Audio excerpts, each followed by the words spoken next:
Greetings to one and all. I welcome you all to today's event, International Women Power Summit 2021. I request our Principal Advisor, Kanika Sajal Anand, to initiate the summit with her welcome note. Thank you. Good afternoon, everyone. I'm Kanika Anand, National Advisor of YUCI. United Youth will unite nations. The power of youth is the commonwealth for the entire world.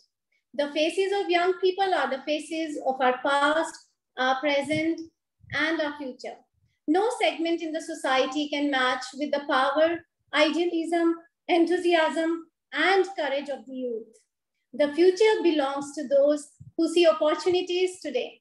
YUCI is a youth-run organization with a central youth team of passionate and enthusiastic young individuals driven to bring changes by providing development programs and opportunities.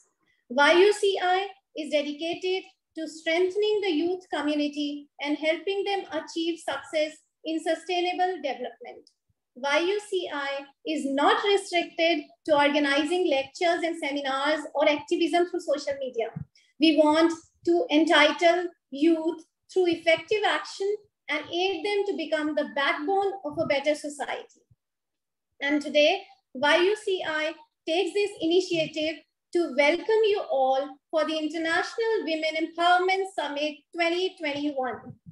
YUCI always believed that empowering women not only helps in the growth of the country, but also revolutionize the way the society thinks about women. Therefore, this Women Empowerment Summit will act as a bridge to connect the enthusiastic minds of the energized youth as well as the young women. Women just need to listen to her heart, and if she does so, nothing can stop her to achieve dauntless heights. The women are that integral part of the society which can't be separable from the nation. So here is the opportunity for all of us to learn, to grow, and to perform the work to the best of our abilities with these marvelous and terrific speakers who have gathered today. It is rightly said by Albert Einstein, the women who follow the crowd usually will not go further than the crowd. But the woman who walks alone is likely to find herself where no one has ever been before. With this quote, we welcome each and every speaker of International Women Empowerment Summit 2021. Yes, you truly are the gems which will empower the youth. As we look ahead into the next century, leaders will be those who empower others. Bill Gates quote. With this quote, I welcome Dr. P.K. Rajput, who is a medical officer in Uttar Pradesh. He is the Senior Vice President of Cadila Healthcare. He is also our National Advisor of our Council. We are glad to have you here, sir. Over to you, sir.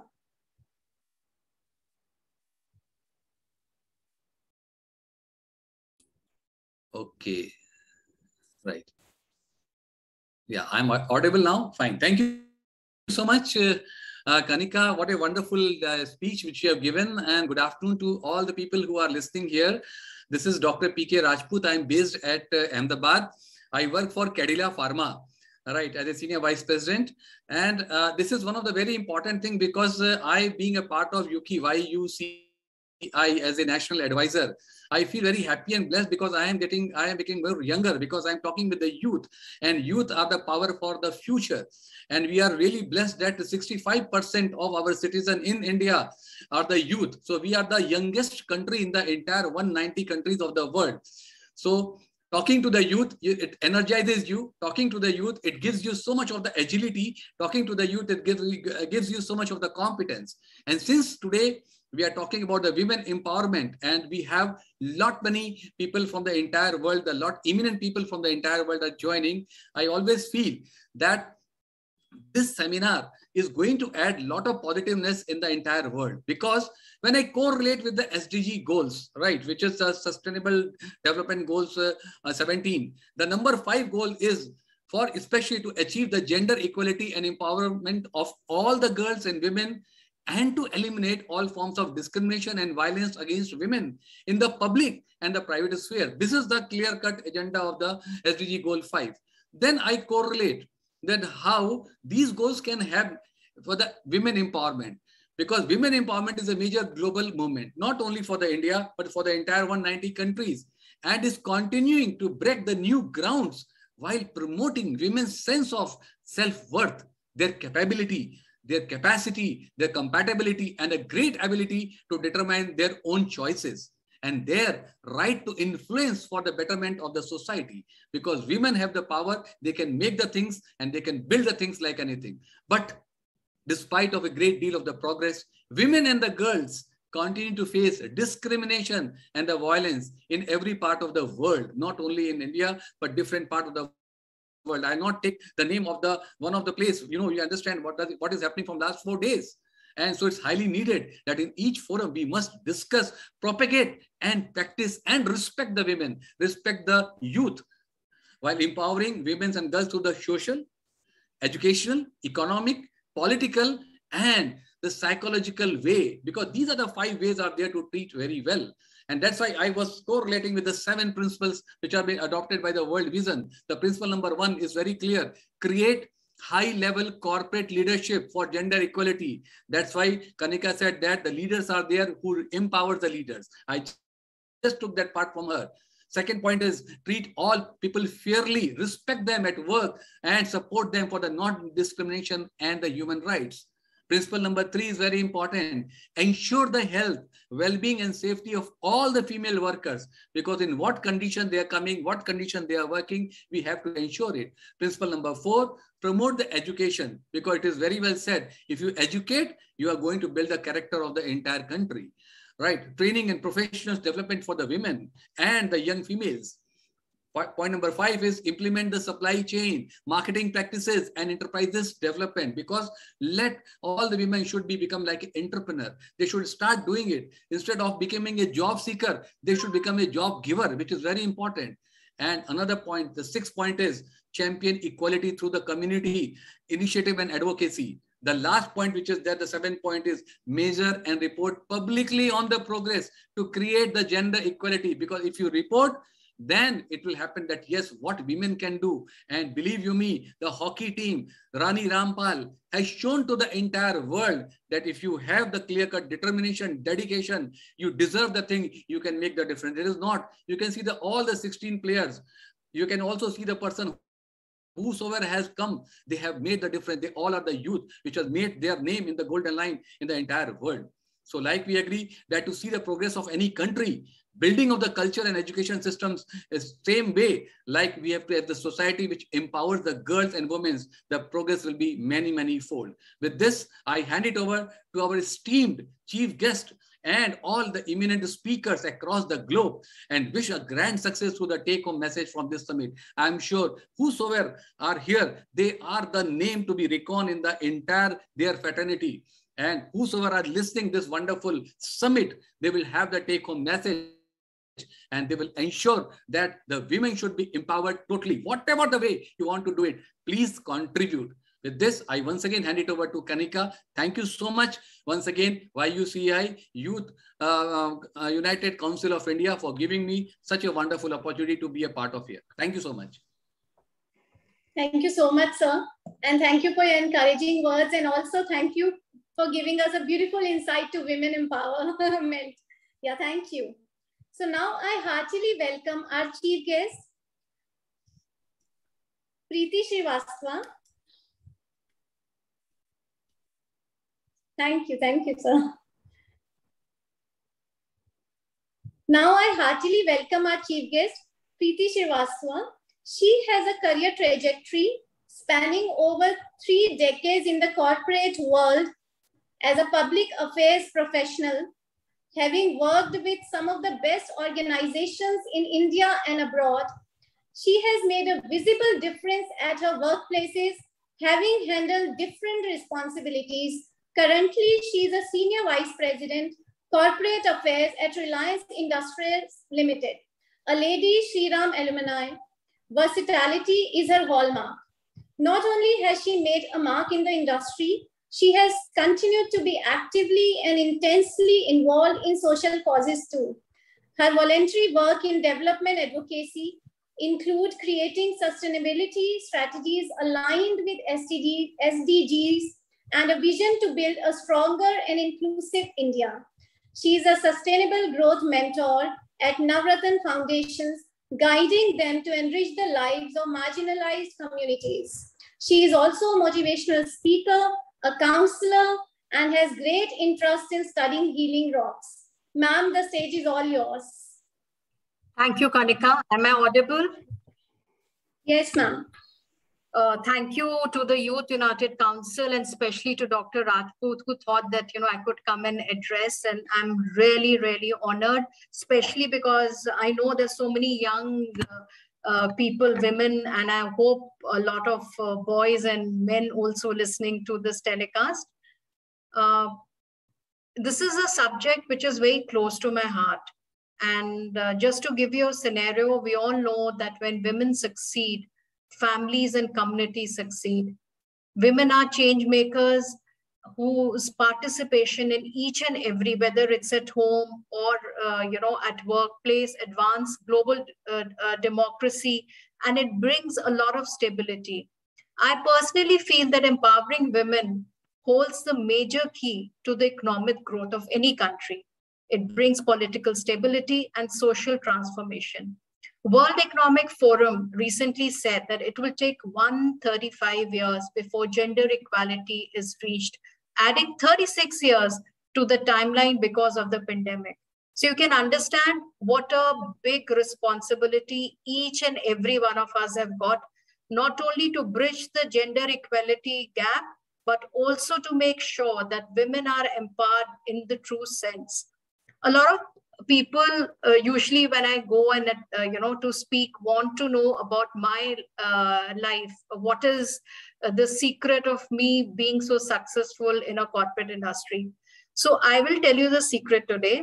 I feel that women empowerment cannot be achieved by women alone. It is a result of teamwork and mindset. So my team has 4 pillars, and I'm going to very briefly talk about these 4 pillars. My first pillar were my parents. Being the only child, they gave me the kind of values and the freedom to explore my strength. I was never taught that this is this activity is for a girl or this activity is for a boy, how I should dress, what I should wear, what subject I should take. And they put me in a co-ed school. And since I was a sports enthusiast, I've played, long backstory, but it laid the foundation. I played football and hockey with boys because we never had a girls team there. I've done javelin throw, discus throw, and I played, in sports, which normally at that time, boys used to do. So my parents said that, there's nothing like a boy or a girl. If you're good at something, try everything. And that laid the foundation of what I'm today. My second pillar is my college, Lady Sri Ram College, which gave me a voice, which gave me an expression to communicate and put forward my thoughts. It gave me the identity which I'm today. And at LSR, I understood how important it is to make sure that empowerment comes with the work we do, how we communicate, how we deal with others, and how we make our own place. Nobody will, is not standing for us for open arms, because the society is driven by a lot of misconceptions on gender equality. Until we bridge this gap of gender equality, there is no point talking of women empowerment. So we as women have to make our own place and not wait for somebody to hold our arm. And we have to first believe ourselves. This is what my second pillar, college, told me. My third pillar is the most important, and that is my best friend and my husband, Ashok Srivastava. And what he said when we got married, and I hope all husbands say to their wives today, and especially the younger generation, he said, we will not follow the typical norms of husband and wife. We will be equal. All decisions we will take by consent of everyone. Both of us will divide equal work. We work like a team. And that gave me the confidence to take up a career which most women do not take. That gave me the courage to stand up and fight, not only for myself, but a lot of other women who were my colleagues, my junior during my work. And the most important thing what he did, I mean, look at the confidence in that I always quote. He was in a corporate world, and one day he just decided that, he wants to open a non-profit and serve the society.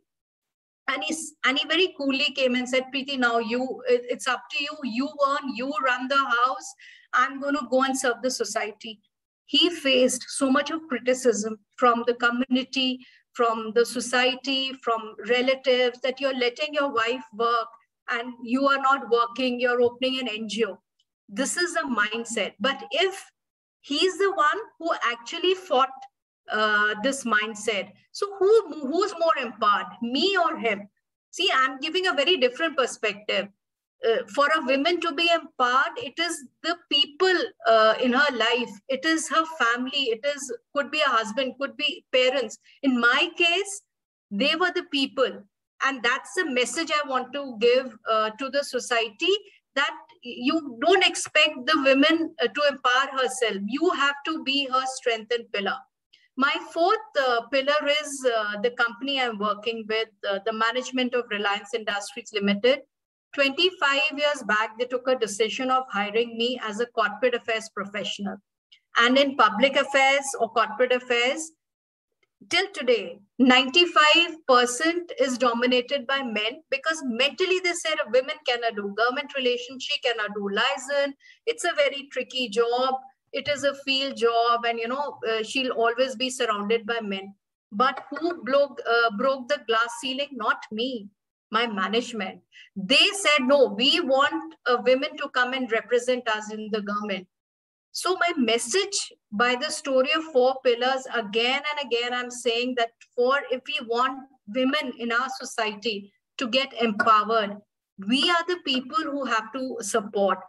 Everybody has to change. Everybody has to contribute. It is not just 1 or 2 people or a few handful of empowered women today like us coming and giving lectures can change the society. The community, the society, the mindset has to change completely. So what I did when I had so much of support and my husband was already running this NGO, I joined him in Navratan Foundation. And the first thing I told him, what we're going to say is, we are going to empower the underprivileged women. We have 32 vocational centers, tailoring training centers, where we teach them basic tailoring and stitching, absolutely free of cost, because we said if they get a skill and if they start earning, they'll get empowered. These were the women who were, under domestic violence. There are women who took us months to even tell her name. They were so terrified. So there was a lot of counseling we had to do. And today these are the women who are earning more than their husband, and they come and say, मेरे को अपने बच्चे की school की fees के लिए tension नहीं है मैम, मेडिकल के लिए टेंशन नहीं है.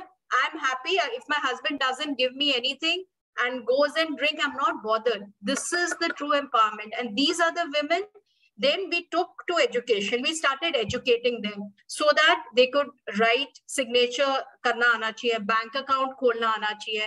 The government today is giving so much of facilities for women and the underprivileged. They should know, we should pass, they should have an Aadhaar card. So this is the empowerment. So what we have to do is, one is empowerment, which happens in corporates, which happens at the leadership level politically, but it has to be a two-way pole. Niche se bhi uppar uthana na. So jab tak underprivileged women nahi uthegi aur uppar se leadership women ka nahi aayega, we will not meet at any point. And Rajput ji ne jaise Olympic ka bola, it's an eye opener for all of us that women outshined men, and that's a strong message India is giving. Just 2 days back, I tweeted, I was so happy. Supreme Court said that we'll allow girls to sit in the entrance exams of NDA. It's a big step forward that we'll have more women in next 3-4 years in the armed forces. And agar wo lad sakti hai, she can do anything. To end, I will give you 5 messages, and it is both for women and for boys also.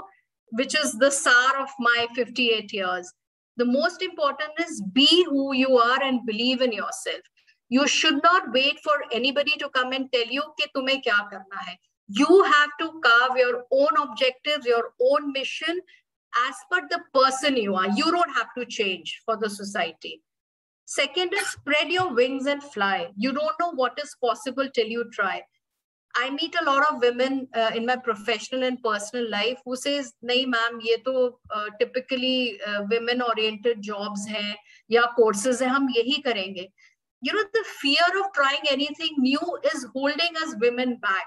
Try everything like I tried and see it has worked. It is that fear which has to get out, that I'm a woman, I'm a girl, I can only do so much. Nobody can help you if you don't believe in yourself. Third is declutter your mind on gender disparities. Gender equality 50% चली जाएगी जिस दिन हम women ने सोच लिया कि gender equality है ही नहीं, हमें compete नहीं करना. We are already equal. Women rights are human rights as per the legal system globally and in India. So जब हमें law ने human rights में equal rights दिए हैं, तो हमें मांगने की जरूरत नहीं है. What we need to do is just assert. Fourth is we rise by lifting others. So added responsibility for women is that please lift up other women. I've seen a lot of cases, especially in the corporates, where women are not supporting women. And it's a hard fact, and we should not look at the fights we have it in the house between women. Could be any relationship. जब तक हम एक दूसरे को respect नहीं करेंगे, एक दूसरे को ऊपर नहीं उठाएंगे, let's forget about women empowerment, and we should not be even talking it on any forums. The last is the most important, something which I follow: walk the talk and be the change. Today, मैं सीना ठोक के आपसे बोल सकती हूँ क्योंकि मैंने जो भी बोला अपनी जिंदगी में उसको आजमाया है और उसको मैं follow कर रही हूँ. So you don't have to be a part of the crowd. You just walk. If you think you're doing the right thing, the world will follow you. Thank you, and I wish this summit a great success. Thank you so much.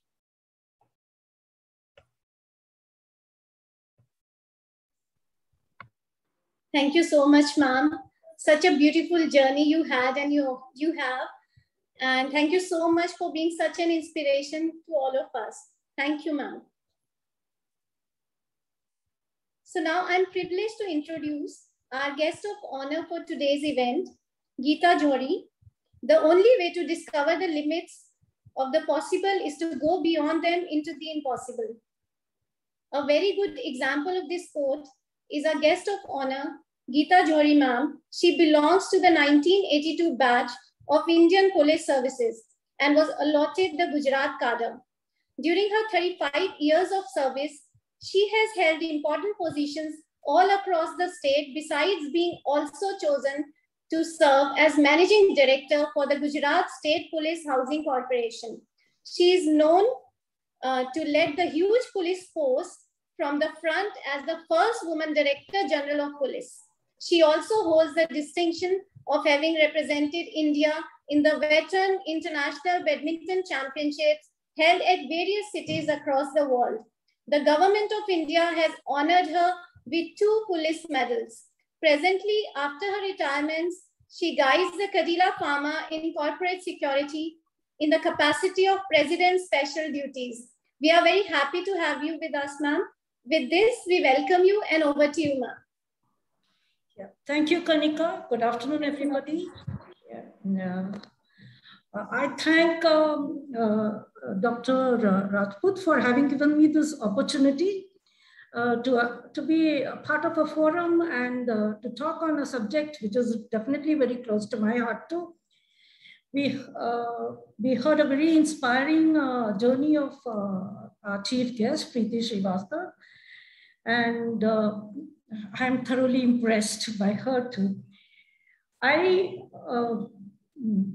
I became a police officer in the year 1982.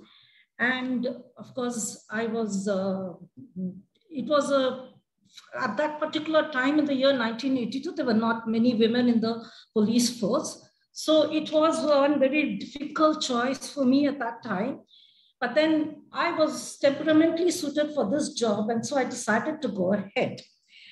I had great support from my parents. I always, thinking back, I feel my parents were really empowered. My mother especially, she insisted that we have a good education. We were 3 girls in the house. She educated all 3 of us at Chennai, and we all 3 have made a mark in our life.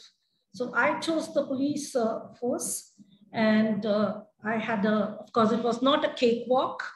It had been a long journey of almost 35 years. I think I joined the force about 40 years back. So 35 years I've served the police force.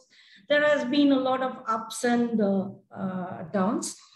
When I joined the police force, it was a surprise to me that there was not a single basic amenity in the police station for the women. So when I was given my first posting, the Home Secretary was very concerned, and the thing he asked me was, what did you do? There's no washroom in any of the police stations that you are going to be in charge. So I said, sir, I'll manage, that's not the problem. So yeah, that was a very important thing, that because it was a male-dominated force, there were nothing for, no amenities for women in the police stations.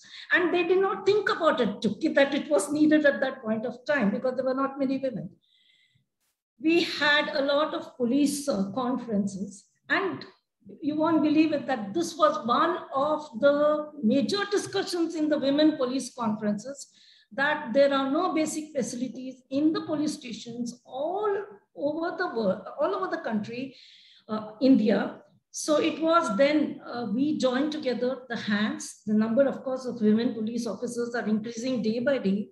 So we had a voice, and we conveyed to the government that it's very important to have minimum amenities in all the police stations. And I'm glad to say that I was also the MD of the Police Housing Corporation. So we changed the plan of the police station to make it user-friendly for the public and also for the women in the police stations. So we have restrooms, washrooms, and all other facilities. Maybe this is also one of the very important steps to make more women join the police. Of course, now we are only 6% of the whole total force of India.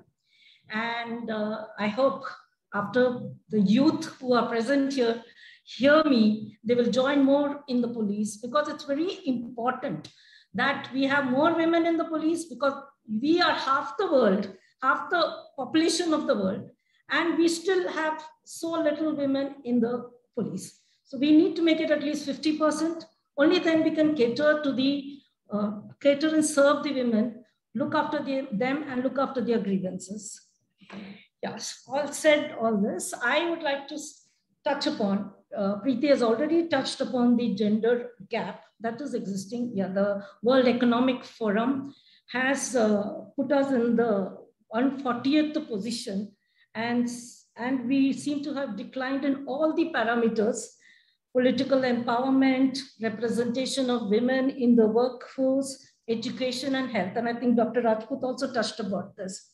So these are the matter of great concern for us, that we have declined in all the 4 in the report of 2021. Now, it could be because of the COVID pandemic that we came down from a position of 112 to 140 this year. But we definitely need to look into this. If the COVID pandemic has put the women on the back seat, the gender gap has increased because of that, then we need to be concerned about it. And I think that is one of the subjects this forum should definitely look into. I would like to touch upon the crimes against the women. Now, the crimes against the women, especially domestic violence, there are plenty of laws in our country which are there for the women to use, but it's only the awareness of these existence of these laws. They do not, the women in the rural areas especially do not know that such laws exist for them to help them. They are not aware of their rights. During my visitations of many murders, I had to go to the villages to take down statements and talk to the women there. I find that most of the reasons for the suicides were because they were not educated, they were not economically independent, and so they take a path which is absolutely wrong. So it's absolutely necessary to go down to the rural areas, to the villages, and empower them, tell them that you have rights, there are laws, there are schemes which are always there to help you. We have a very unique program in Gujarat to educate, to help the girl child in her education.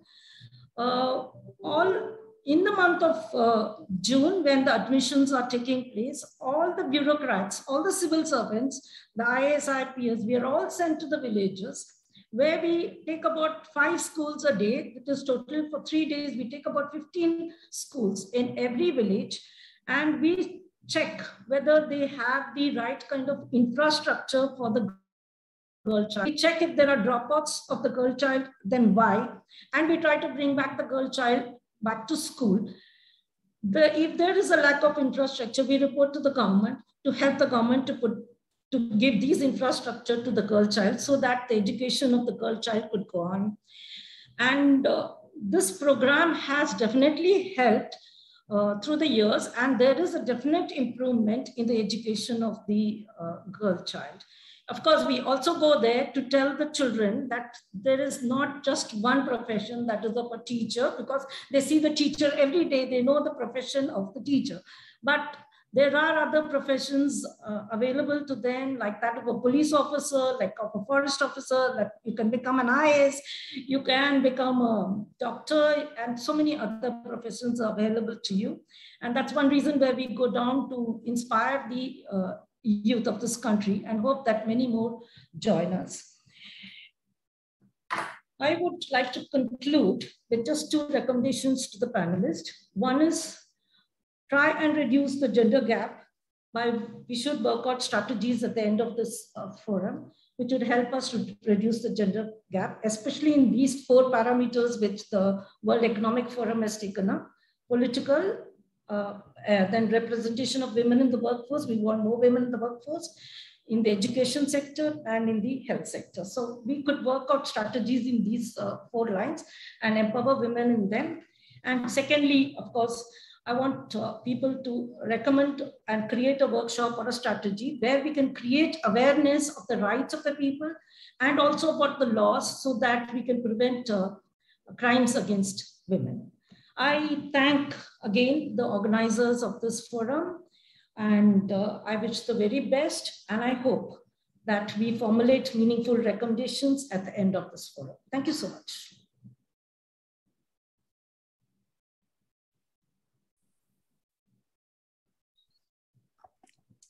Thank you so much, Mrs. Geeta Jovi.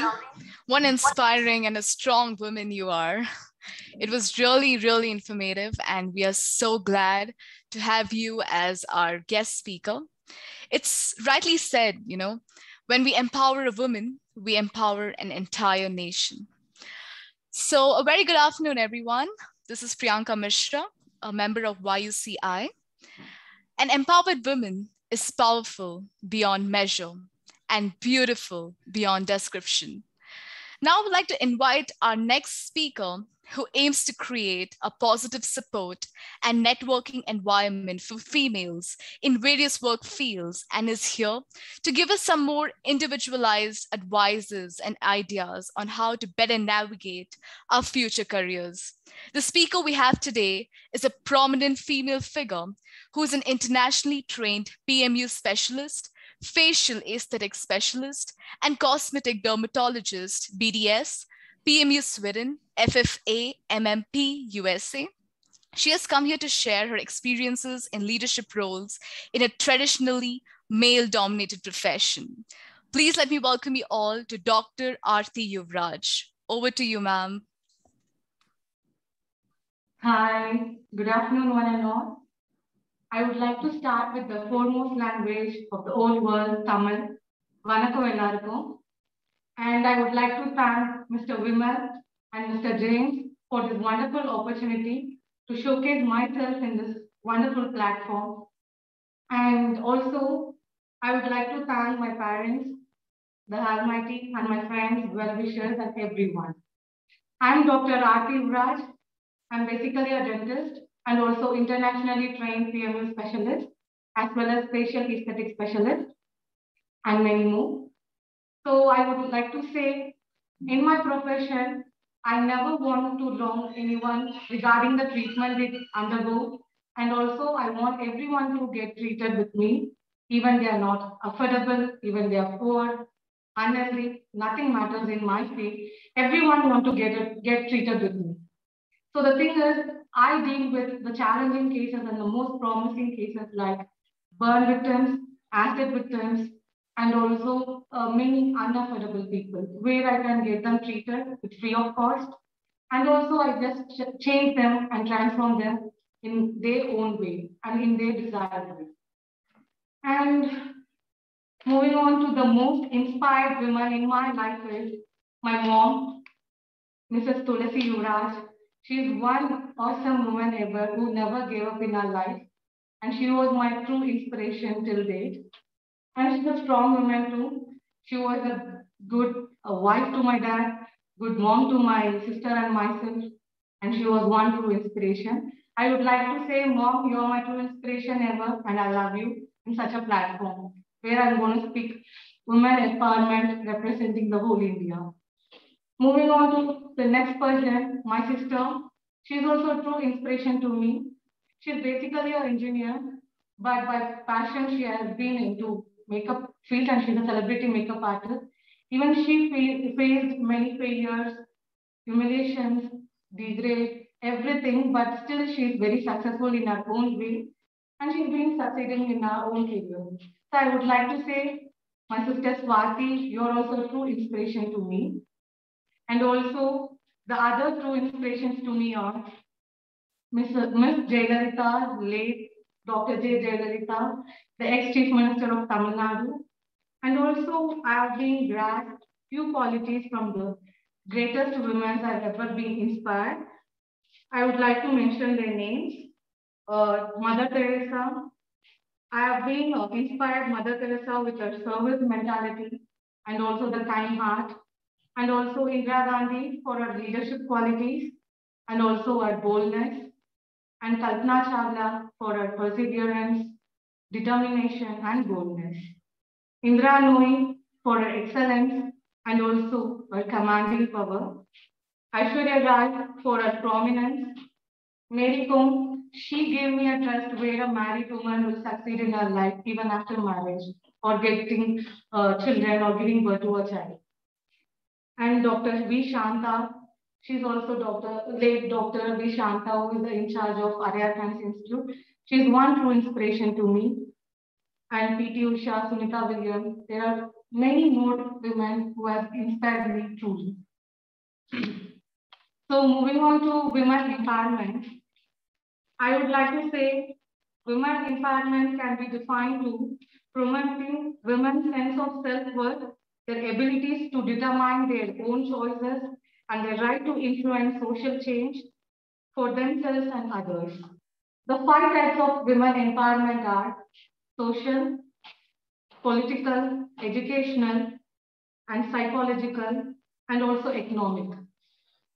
And 5 things a woman can do to other women are: tell your own painful story that would inspire everyone, each and every woman out there. And stand up for other women, encourage them, support them. Share your own opportunities, grow together, encourage other women, and also build your own kingdom or empire. So, the next thing I would like to share is the most important man who played a major role in my kingdom is my father, Mr. B. Yuvraj. It's a great person who supports me persistently, and I'm here. Who I'm here and presenting to you all is because of my own dad, my father, B. Yuvraj. Thank you, Daddy, and I love you always. You have given me a space, opportunities to show me everywhere, then and there. I'm very glad that I made you proud at this moment. Thank you, Daddy. And the other other man in my life, my brother-in-law, Mr. Karthik, and my very close well-wisher and my friend, Mr. Abdul Kader, AK. So these men play a major role in my career, who supports me persistently, and I've come so far in presenting myself in this forum. And to the lead, I just want to talk about women empowerment in in a few words. Like, women is the greatest enemy for the other women. I don't want you people to be like that. So just throw all that negativities, egos, and everything. Please be generous. Please help out each other. Grow together. And I want to say that women can do anything, and nothing is impossible in this world with the support of few women and few men in your own family or friends.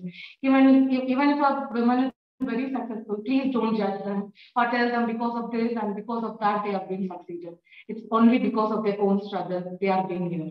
So try to support each and every one in their own ways and understand their own struggle.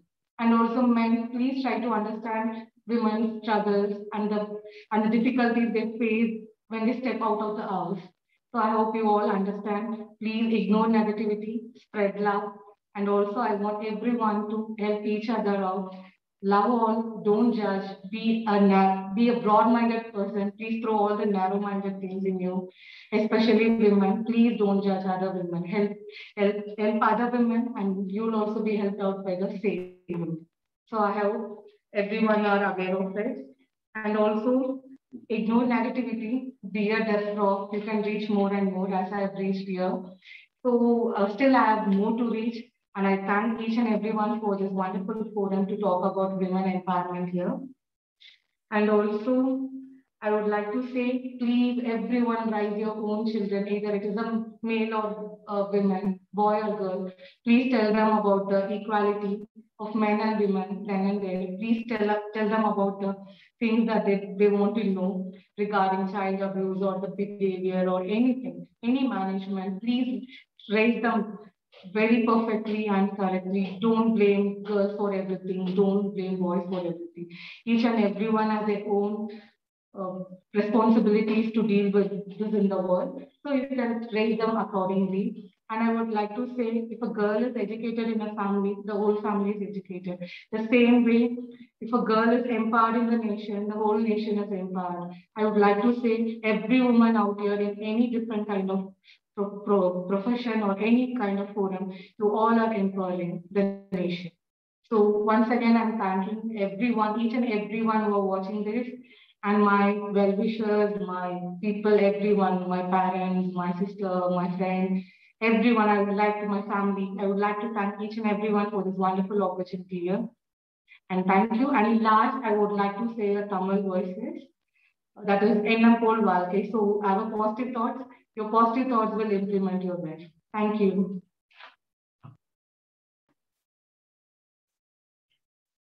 Thank you, ma'am, for your very inspiring words and giving us examples of some very empowered women and ways in which women can empower each other by their mindset.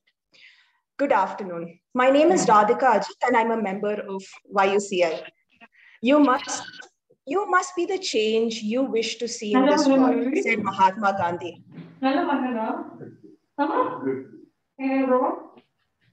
Aarti ma'am, can you please mute yourself? Dr. Seema Negi is a global goodwill ambassador, the director principal of Sanjeevani World School, Mumbai, and a life coach. Being a visionary, Dr. Negi's leadership skills has always been very dynamic and passionate. She has been in the field of education for more than 2 decades, and she firmly believes that each child is a new canvas and we as educators need to create a masterpiece. She has attended various conferences, events, and summits as a speaker, a moderator, and a panelist at national and international platforms. She has been bestowed with many prestigious awards, and her work is recognized by the World Book of Records UK in personal and professional categories. Now, I would like to give the mic to you, and the stage is yours now. Thank you so much, Radhika, and thank you to this wonderful platform. I was listening to the previous speaker, and one thing that I think all of us, we believe unanimously that it's women who need to support women. When women support women, magic happens. And today, I think that magic is happening because all of us are together on one platform. But at the same time, we need to understand that when we say women, in the word women, there is men. In the word lady, there is lad. In the word gentlemen, there is gentlewoman, right? So we are intertwined with each other. We need to understand that it's not about only women empowerment. It is about human empowerment, wherein if we are empowering our women, we need to also empower our men to change their mindset. Then only society will evolve and we will reach at the destination where we want to reach. Now, Nari, we know it's women. When we say Shakti, that is energy. When we say Shrishti, that is creation. And we say Mahishashur Mardani, that is the Devi who eliminate the fear of Mahishashur. So understand the kind of energy, the kind of positivity, the kind of vibrancy, and the kind of strength a woman carries with herself. We in India, we worship women as Devi, right? But when we worship women during the 9 days of Navratri, after the 10th day, why do we forget that it's the same woman whom we have worshipped? So that change in mindset is really needed when we are talking about empowerment. Every woman has her fundamental birthright to master herself in wisdom and weapon. Now, when I say wisdom and weapon, I mean wisdom means they have the right to knowledge. They have the right to learn and be at par with their men counterpart.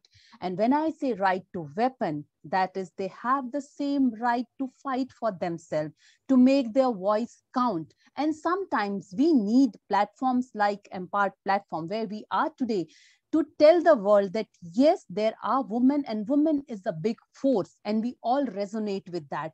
So it is very well said that यत्र नार्यस्ते पूज्यन्ते रमते तत्र देवता. जहां नारी की पूजा होती है, नारी का सम्मान होता है, वहां देवताओं का निवास होता है. That means wherever a female is worshipped or wherever a female is given respect, there gods and goddesses, they reside. So what we have to do is, I will not put forward the stats because I have heard my previous speaker, they were speaking about World Economic Forum report. We are all aware about UNESCO report about gender equality, inequality. All I want to speak about is why most of the time it's women only who becomes the enemy of other women. Why in the corporate world or a household world, women cannot see other women succeeding. I want each one of you to introspect and think about the moment, because this is what we do. Why the negative attributes that if 5 women are there, they cannot see other women succeeding is associated with women. There might be some roots to that because we belong to a country where women and men have equal rights. We belong to the country where so many Vedas, so many hymns in Vedas are written by women scholars. It was never the way it is today. It was during the passage of time, right from our early Vedic period till today, wherein the condition of women has deteriorated. Today, after 75 years of independence, if we are still fighting for our rights, if we are still deliberating about women empowerment, each one of us have to introspect, including me, including to all the August gathering who is here today. We have to introspect, were we the hindrance for somebody's growth? We have to think, because when we will collectively think, then we will analyze that sometime all the deeds that we do, whether big or small, they are affected to the entire society. We have to support each other. We have to support our female counterpart. We have to support our male counterpart, because we might feel that whatever we are doing is just a small drop in the ocean. But imagine these small drops. Each drop, when will come together, it will become the mightiest of the ocean. And isn't that what is empowerment, when everybody is growing? So women empowerment is not related to talking about that females need to have equal right, but again, women empowerment is about the entire society evolving together. We belong to a nation wherein we had Rani Lakshmi Bai and Ahilya Bai Holkar. We know them. Their name itself gives us goosebumps when we think about their entire life. So what has happened to the women of this country? At the same time, when we pick up most of our mythological epics, or we pick up any of the legend stories and all, many of the times we find out that women were responsible for the downfall of another woman. So is it the empowerment of only women, or is it the empowerment of entire society's mindset? I think the mindset needs to be evolved. That is why it is said when a woman is educated, the entire family is educated, because woman doesn't represent one figure. Women represent the society. When we say she is the one who has the power to give birth and to nurture and to take care, it's in the country like India, wherein we say that our country is known as Bharat Mata. We give the respect and salutation of mother to our motherland. We have a lot of goddesses whom we worship. Then when it comes to our women, why do our narration changes? These are the questions I want the audience to ask to themselves. Yes, you will get a lot of facts. You will find out that there is a lot of gender equality still in the world index. We as India, we are towards the bottom. We still have to move ahead a lot. But all I want you to introspect, I mean, do we ever look back to our own civilization? If we do not know where we are coming from, we will never understand where we have to go. We never see that we are the country of Gayatri and Lopamudra. We are the country wherein female scholars had such high prestige. They were the one who are worshipped by everyone. Why have we forgot that? Why we are not telling our girls the story of the scholars who have taken the country forward?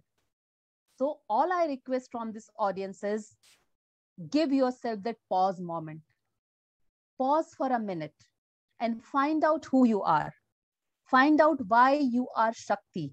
Find out why you are energy. Find out why you are worshipped as someone who is the creator and nurturer and life giver. You will then realize that this entire energy lies in you. All you need to do is speak up. To all my lovely sisters and women out there, speak up. Do not just keep on living your life because you have a family, you have a society, and you have this mindset. What people will say, people will still speak. When you will suffer in silence, people will speak. And again, if you are suffering in silence, who is responsible for this silence? It's you and you yourself. It's time to embrace the change. It's time to look at the mirror and find out the infinite opportunity that is there. I want each of the female member associated here today to turn their mirrors into the windows of opportunity and embrace that opportunity. I take the pledge that I will support each and every woman who will come, and I will take her ahead with me.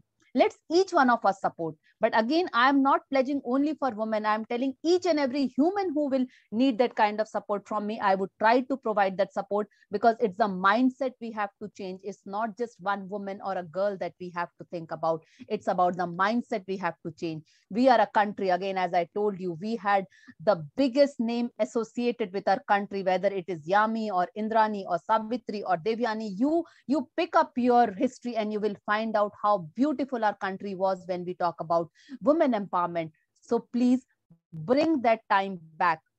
When our new education policy says that we have to make India the knowledge country, at the same time, it does say that we have to then bring back this equality. Then only we can become the knowledge country. Knowledge comes when all of us have the equal access to that.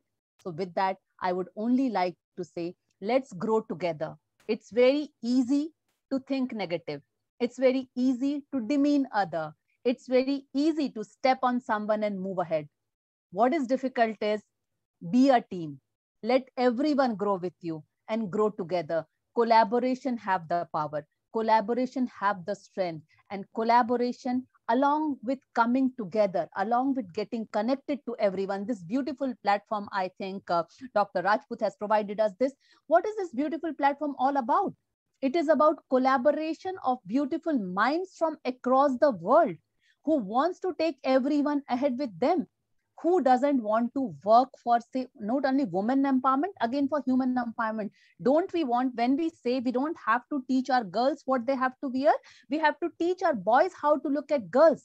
That means it's not only girl child that we have to train, it's every generation that we have to train. So my dear fellow panelists, my dear audience, change your mindset, embrace the new. But when you embrace the new, do not forget, give yourself that pause moment. look back and find out where you come from. The day you will take pride in where you come from, you will take pride in yourself and you will say, I belong to the nation who has given equal rights to each and every human. And I urge and request each one of you from this beautiful panel that please, let's grow together. Everyone around the globe, with our family, with our community, with our nation, and at end, the entire globe together. So thank you so much for this wonderful platform. Thank you. Truly humbled.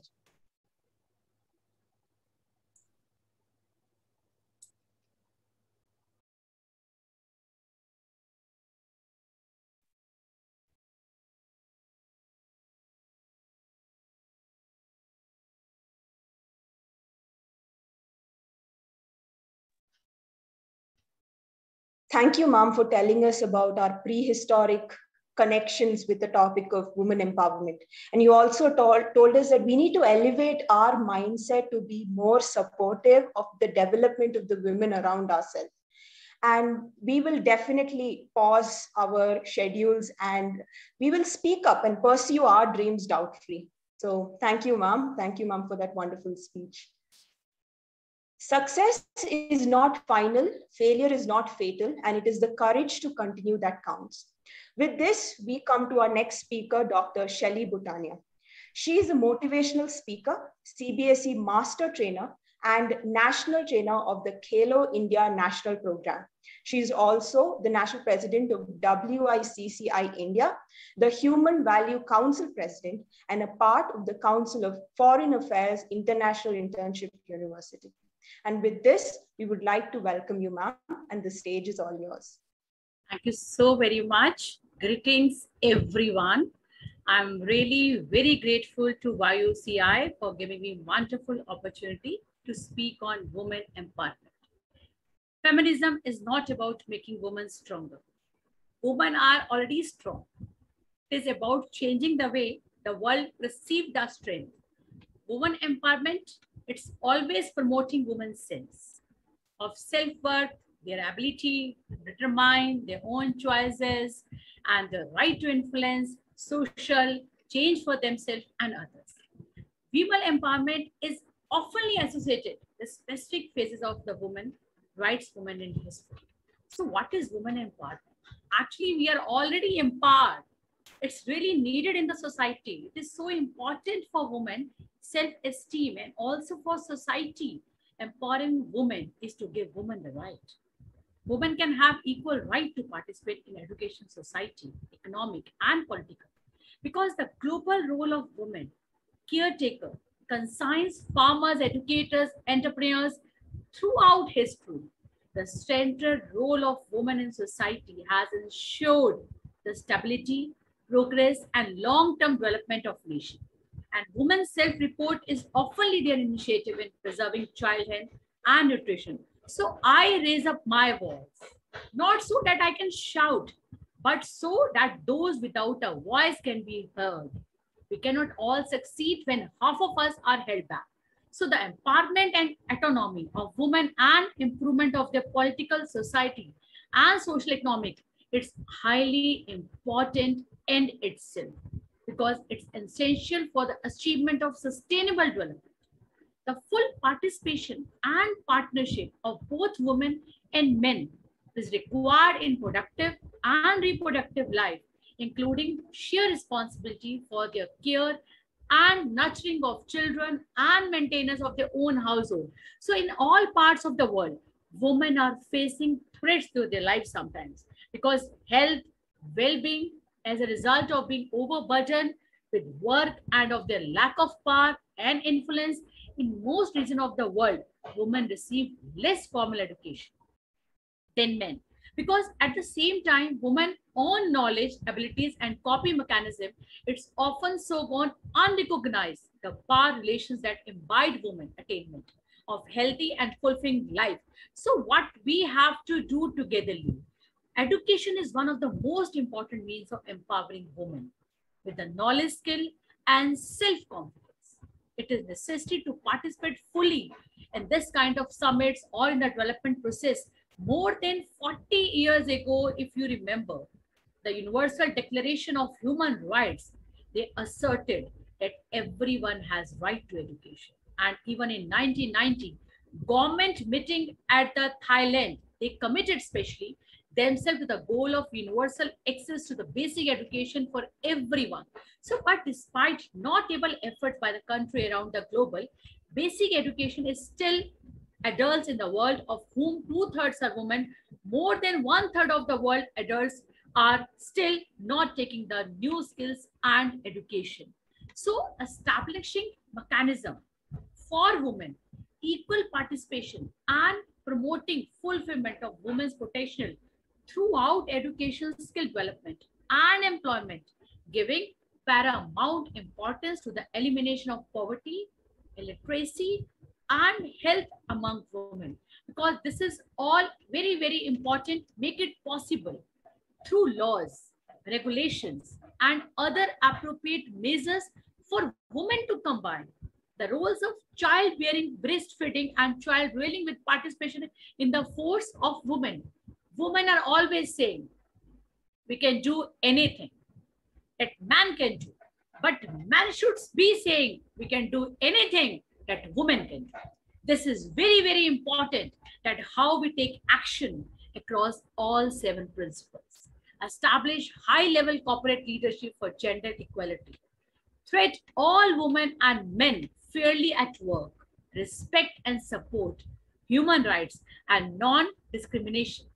Ensure the health, safety, and well-being of all women and men workers. Promote education, training, and professional development for every woman. Implement development, supply chain, and marketing practice that also are empowerment women society. And they always promote equality through community initiative and advocacy. So what is woman is entitled to live in dignity and freedom.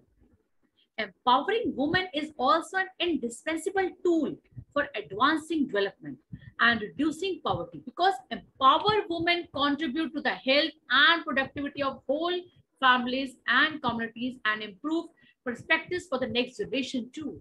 So the importance of gender equality is underscored by their inclusion as one of the 8 Millennium Development Goals. So what we have to do, women belong in all phases where decisions are being made. It should not be that women are the exceptions. In most of the region of the world, women receive less formal education than men, but at the same time, their knowledge always be salute. Their abilities, their coping mechanism often go unrecognized. The power relation that embodied women attainment of healthy and fulfilling lives operate at many levels of society, from the personal to highly publicly. So here I always recommend that women should be empowered in all respects of their own life, even though a new age of woman is far more empowered, but her progress skids to hut when case of violence and unprecedented recasting evil emerges. So when one evaluates whether the woman empowerment is a myth or reality, it's not that easy, as woman empowerment at times seems to be an illusion that has been made into reality by some but remains uncharted territory to many. So this is a time to stand up. This is a time to just build yourself.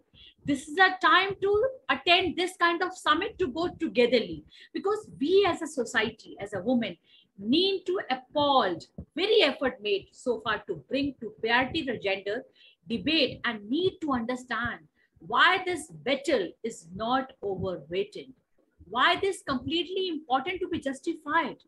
Empowering women today will lead to progressive society for tomorrow, and the silver lining should be our motivation in analyzing why gender equality discussions, not with the woman, always with the men. So empowerment and disempowerment are relative.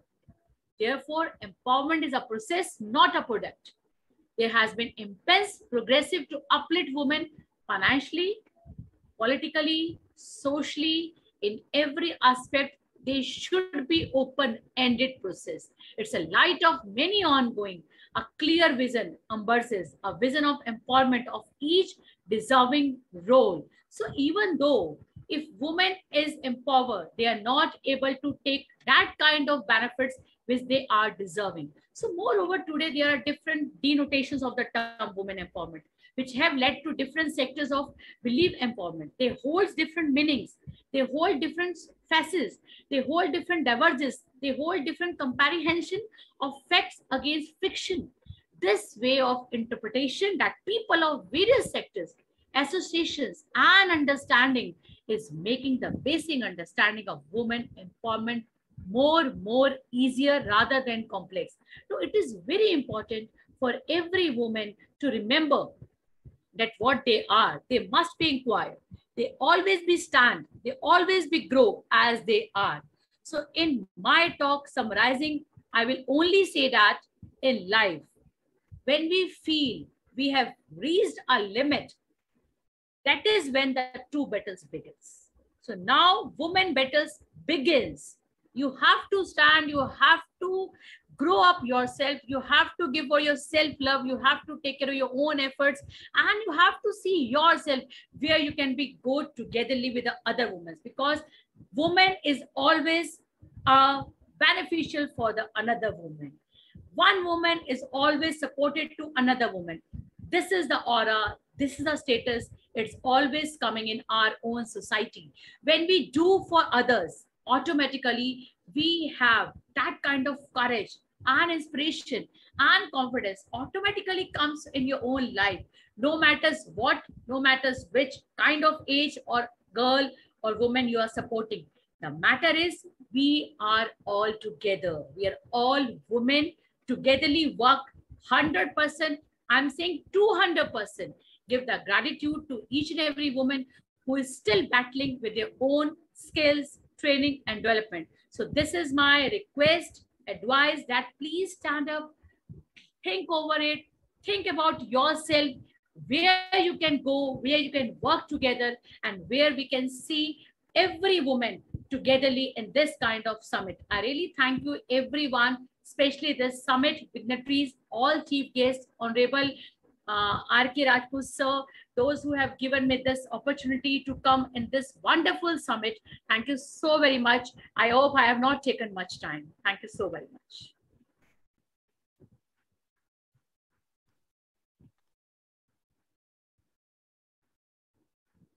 Thank you, ma'am. Thank you for giving your time for this event. And also thank you for telling our fellow viewers the true meaning of feminism and how education plays such an important role in empowering women.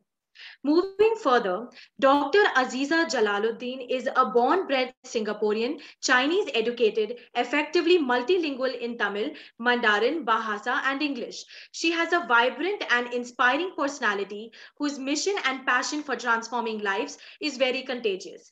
She is a visionary founder of her Shine Go Global Limited, pre-IPO public limited company from Singapore, a group of companies including Go Global Technologies and Go Global Business School in Singapore and India.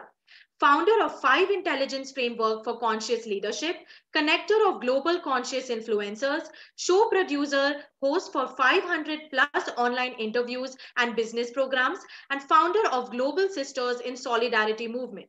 Her business network with shareholders, partners, and associates are in various parts of the world, including China, USA, Australia, Malaysia, Mauritius, Middle East, UK, and etc.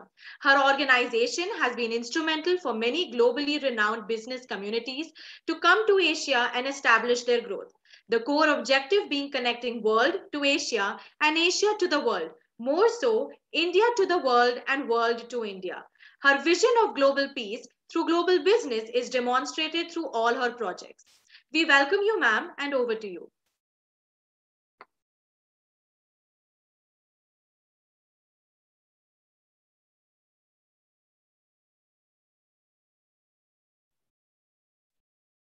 Peace, greetings, and welcome everybody, and namaskar, vanakkam, and it's wonderful, and thank you to Dr.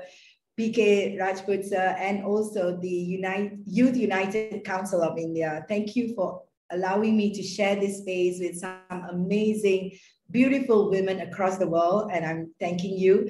As much as I want to speak in Hindi, I'm not so good. Tamil konjam pesalam, ana yarukku Tamil puriyum theriyala. Rugo wo jiang zhongwen de hua, kenan ni men dou ting bu dong. So what shall we do? We shall just stick with English. And then I would love to say that this conversation that I want to have with you is a very personal conversation. I want to talk to you. Yes, you, my friends, who have been part of me, that women and the men who is an Indian or Asian of origin, I'm speaking to you, who have been going through what you have gone through to become where you are right now. I want you to reflect a little bit. What was going on for you when you started your journey? What was that tipping point that made you stop and look at life at a whole different way? If you have not experienced that, then I'm here to share with you my experience of having that moment. I grew up in a very, very happy and flourishing family and a very, very successful background where my parents came from India, settled in Singapore. So my childhood was all of fun and entertainment and joyful moments. And my dad was doing some amazing work in the space of the business and the work he was at. I didn't know the power of money. I was using money like anything, and I would just take money for granted. And then I was having these wonderful relationships that was across borders. Every time I traveled to India from the age of 6, my first stop was in Mumbai. I was treated like a queen. So everywhere I go, I have this amazing, wonderful,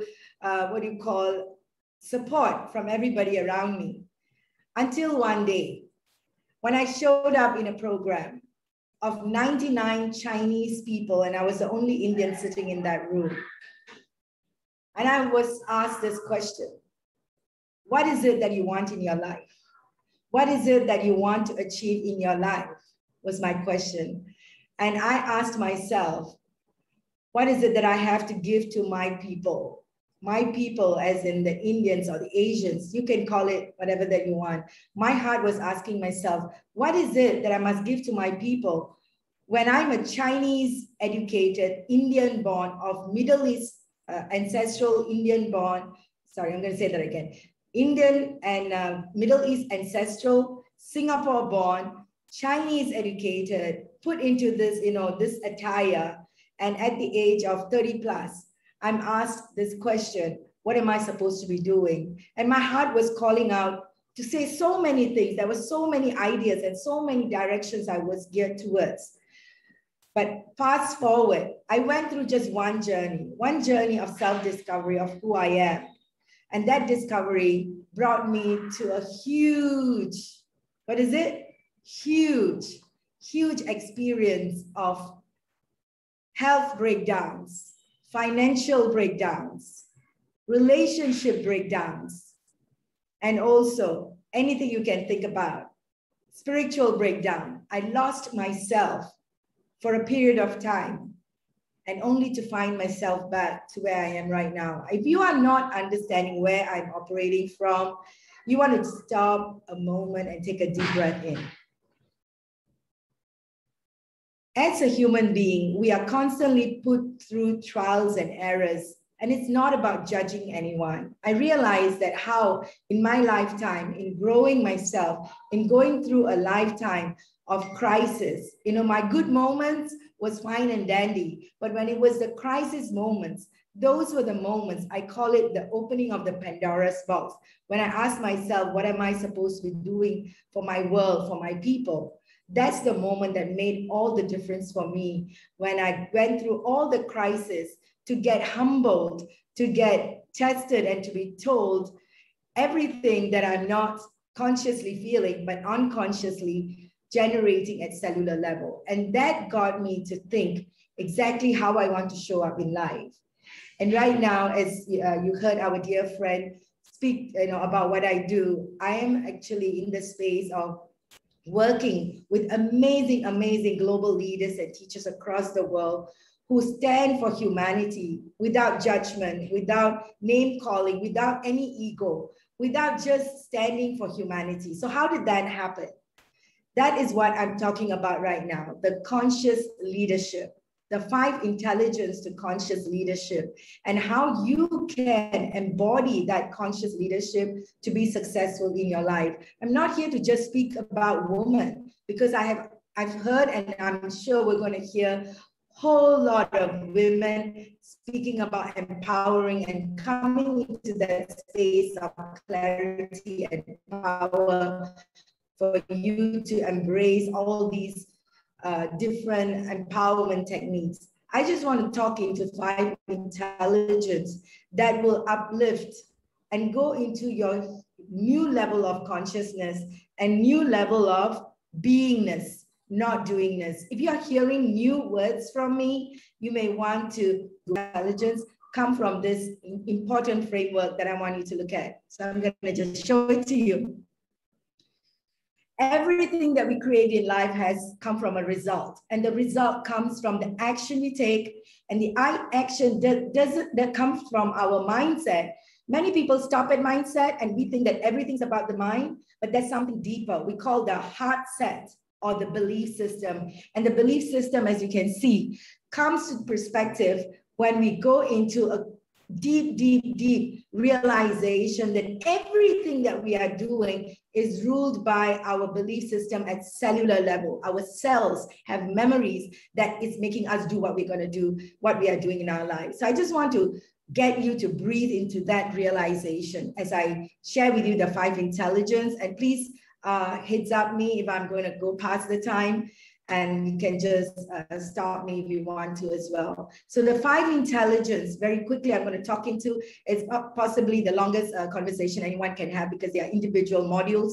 Number 1 is financial intelligence. The first intelligence, and when I say financial intelligence, your belief system, your consciousness around money, how deep is it? Are you really someone who's going against money, or are you someone going for money, or are you someone who's flowing with money and flowing in the energy of money? And how do you see money? These are the different conversations that financial intelligence will teach you. The second one is emotional intelligence. Everybody speak about emotional intelligence, and it's very deep. And when we talk about emotional intelligence at a whole new level, we talk about the belief system. What is holding us back? When we talk about emotional intelligence, when I have gone through my emotional drive on depression and suicidal thoughts, I knew I was going not the right direction. And I knew that what are the tools I need to embrace and be in my own strength, the strength of divine intelligence and divine guidance.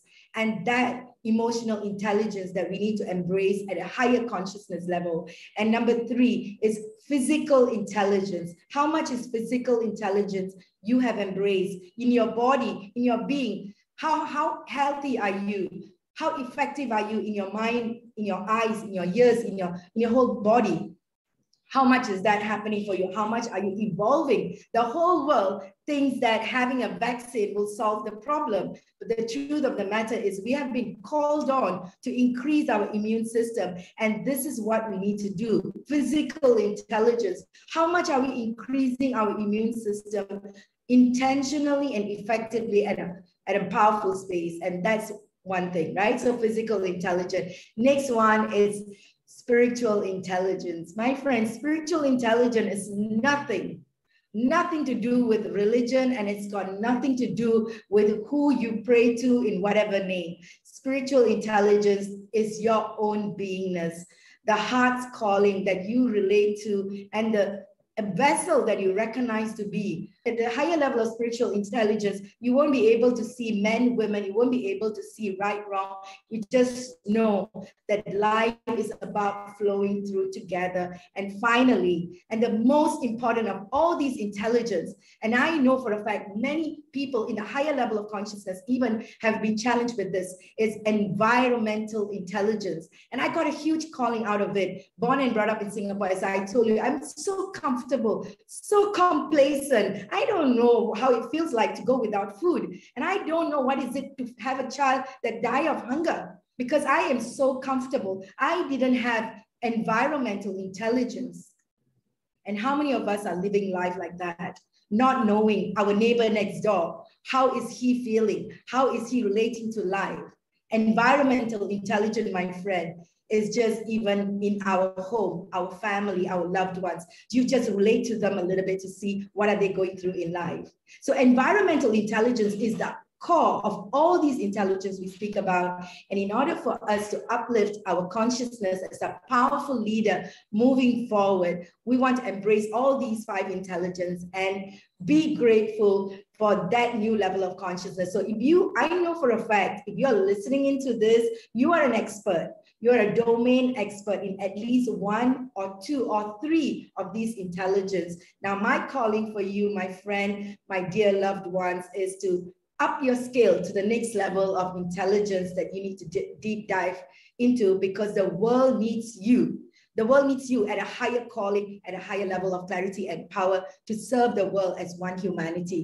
So I am Dr. Aziza Jalaluddin, founder of Go Global Business School. I'm so happy and delighted to be part of this amazing fleet and a panel of awesome women. And I'll hand over the mic, and thank you so much for that wonderful time together. And just one more final thing before I end off is a Tamil prayer. I'd like to leave everybody with non-religious one last time, and everybody taking a deep breath in with me. Angu ingu yanadabadi மீக்கமர நிறைந்திருக்கின்ற எல்லாம் வல்ல பரிபூரணத்துள்ள அருட்பெரும் ஜோதி, ultimate supreme light. Letting the ultimate supreme light fill our hearts, our homes, our countries, and our loved ones, and our universe. உலகம் முழுவதும் பரவி சாந்தியும் சமாதானமும் சந்தோஷமும் அடைய எல்லா உயிர்களும் இன்புற்று வாழ பரிபூரண நல்லாசைகள். Wishing everybody love, peace, and joy be with you and your family and your loved ones. Loka samasta sukhino bhavantu. Shanti. Thank you. Salam.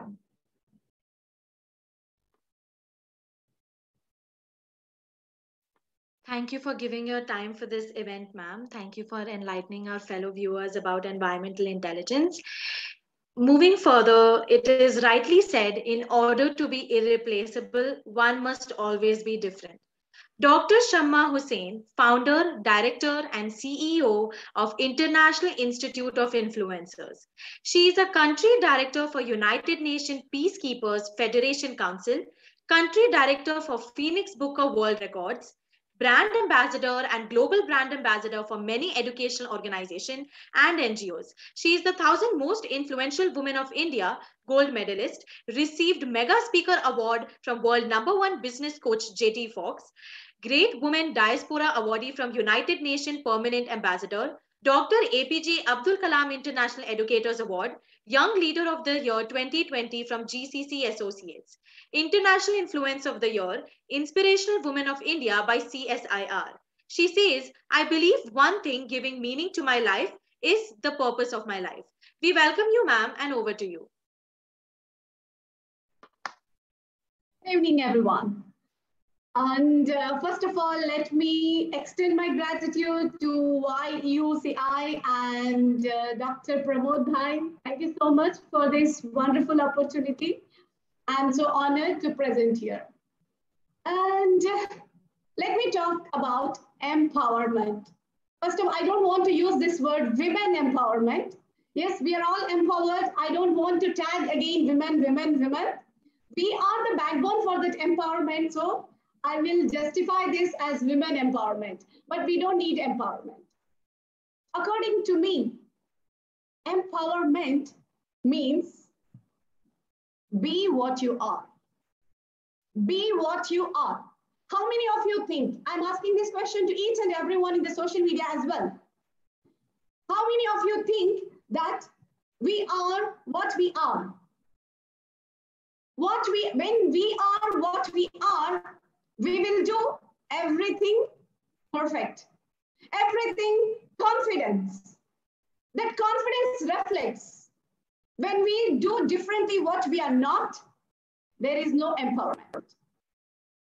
Whatever your ethics, values that you have created for yourself, if you show that same outside. That is empowerment, according to me. Do you know about Hitler? Hitler is the symbol of empowerment. Everybody says, if anybody see he's very powerful, we call, oh my God, she's behaving like a Hitler. Hitler is not wrong. He is what he is. He was what he was. And he has created the magic in the world. Whether it is a negative or positive, we should not think about that. Right now, we are working on the empowerment. Empowerment means when you are what you are, when you show what you are empowered. So why to get afraid of the world when you are what you are? Stretch your wings. Here, empowerment, now, if you look at the world, I don't think the girl childs are getting neglected much as before. Every parent is taking care of the girl child. If you come to the world, if you come to the GCC countries, the girl childs are given high preference. The girls are given empowered like anything. So we cannot say that women are not empowered. But here, why should we talk about a women empowerment today? Yes, because everybody are getting empowered. So we need to empower ourselves. How to empower ourselves? By survival of fittest. Survival of fittest means you will fit inside this box only when you can survive there. Here, so many ladies are there. So many powerful ladies are there here. In this team, I want to create myself. I want to empower myself as the gracious here among them. How can I do that?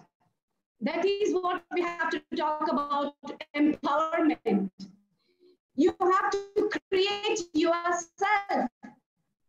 The most beautiful woman is the woman who is not with like a flawless skin. No. The woman who can create herself, who is empowered, because she believes that she's right. She is empowered. Try to bring that, my dear friends. Work on that. That self-exploration journey is required. We don't need economic development. We don't need physical, mental, all these things, leave it out. We don't need anybody's support to develop your intelligence. We don't need anybody's support. Have you seen the egg? In kitchen, when we go to cook, the first thing that we'll see in the fridge, eggs, right? Yes, in the egg. Have you seen the egg where if you destroy from outside, take the pan and do like omelette. When we make omelette, what we do? We create from outside, we destroy one life. But if you create something from inside, the same internal force, if you create that internal force from inside, you are giving a new life. A new chick comes out, right? If from outside it becomes omelette, our food, if it is from inside, then it is a new life. New life, new beginning. The same thing, my dear friends. If you want to bring that empowerment factor in your life, you have to create that resistancy, that feelings, that whatever the things are.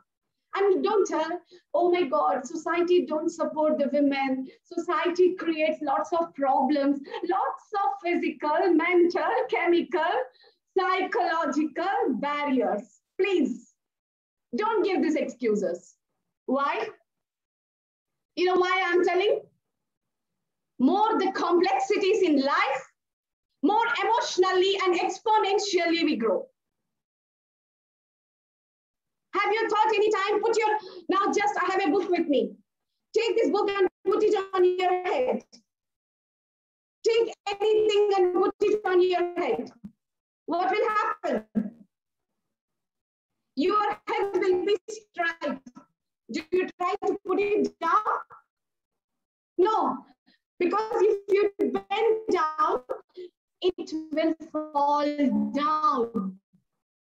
So you will try to put your head up only. That means you are looking upwards because you don't want to fall.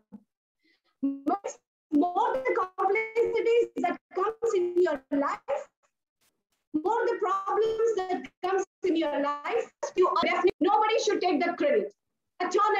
Create that autonomy, create that Hitlerism in you, that this is you and nobody can take that copyrights. Don't give your copyrights to anybody. You are what you are. Don't change yourself and don't behave one side. You know, when you start behaving dual-minded, you lose that charm. You lose that fragrance because you're carried away by others. You're carried away by others. And let me tell you one thing, not everybody will be happy with your success. Not everybody will be happy with your success. They don't let you to stretch your wings. They don't let you to expand. If you don't expand, you cannot cover the world. You cannot conquer the world. So my dear friends, I request each and every one to believe in yourself. That is empowerment. Have you set alarm today? Have you set alarm in your home today? Everybody before sleeping, they set alarm. When we set alarm, what do we do? Oh my God, I want to sleep. You know, they want to sleep some more time. And they close the alarm and they sleep. And some people are snoozers. Oh, okay, I'm getting up. I'm getting up. So they wait 5 more minutes, 5 more minutes. And some people immediately get up. Some people get, and then again they come back to bed. But some people get up, start working, running, exercise, do housework, everything. Means in our life as well is like an alarm. We are getting opportunities, my dear friends, to empower ourselves. We don't realize that. Now, Corona is a pandemic. People are thinking it's like a end button of your life. But some winners, empowered people consider it as a pause button for a while. And we take it as a chance to innovate ourselves. It's an opportunity to create opportunities. Okay, so in the same way, let's be in the alarm, play the last role. Not snoozers, not followers, not waiters. Let's create, let's work immediately. Whatever the opportunity gets, make use of that opportunity. Make use of that opportunity so that you can win the race. You can empower.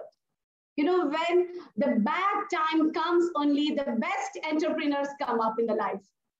When bad time comes, only when they emerge, only the best entrepreneurs in the world comes up. So don't wait for the comfortable zone. Look for yourself. Be what you are. This is the definition that I always give to empowerment. So be what you are, create yourself, and show your ideology, show your entomology, show your physiology, and show your psychochemical factor to the society. This is me, and I'm going to conquer the world. So no need to ask somebody to empower you. No need to ask anybody's help. You are the best version of yourself. You have to create. You have to wait for the consequences of everything. And stretch your wings. Stretch your wings. Expand yourself. And prepare a blueprint of your life. Don't just prepare for the evolution of empowerment. Empowerment can be done when you can prepare a blueprint. Will you construct a house without a blueprint? No, right? You first prepare a plan.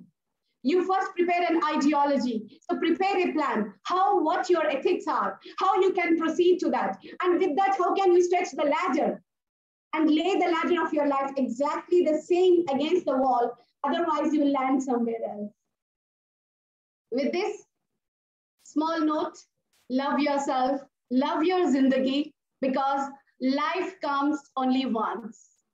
So be happy. That itself is a big empowerment. Every minute of your life, enjoy it. Because of somebody, don't spoil your flawless skin with your smile. That is the ornament. We are living in this earth only for happiness. Nothing more than that. Happiness is the main factor. Today also, as soon as you finish, have a dairy milk. No need to have a big 5-star hotel for happiness. A small dairy milk chocolate, enjoy it, have a coffee with your young ones, with your family. Be special. That's it. You are empowered. These small, minor accomplishments will lead you to major accomplishments of your life. Celebrate your minor accomplishments. This is one of the biggest reason of empowerment, biggest factor that can lead to your empowerment. So celebrate everything. Show gratitude. Every day, night, before you sleep, write a journal of SWAN, S-W-A-N.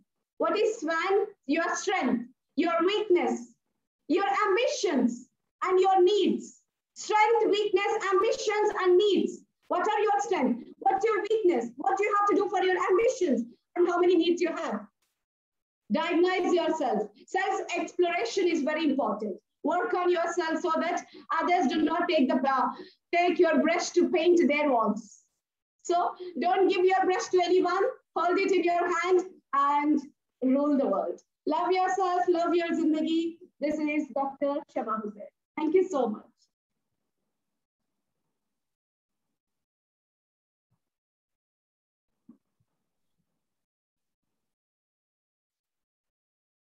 Thank you so much, Dr. Shama. You've been such an inspiration, ma'am. Thank you so much for being with us today.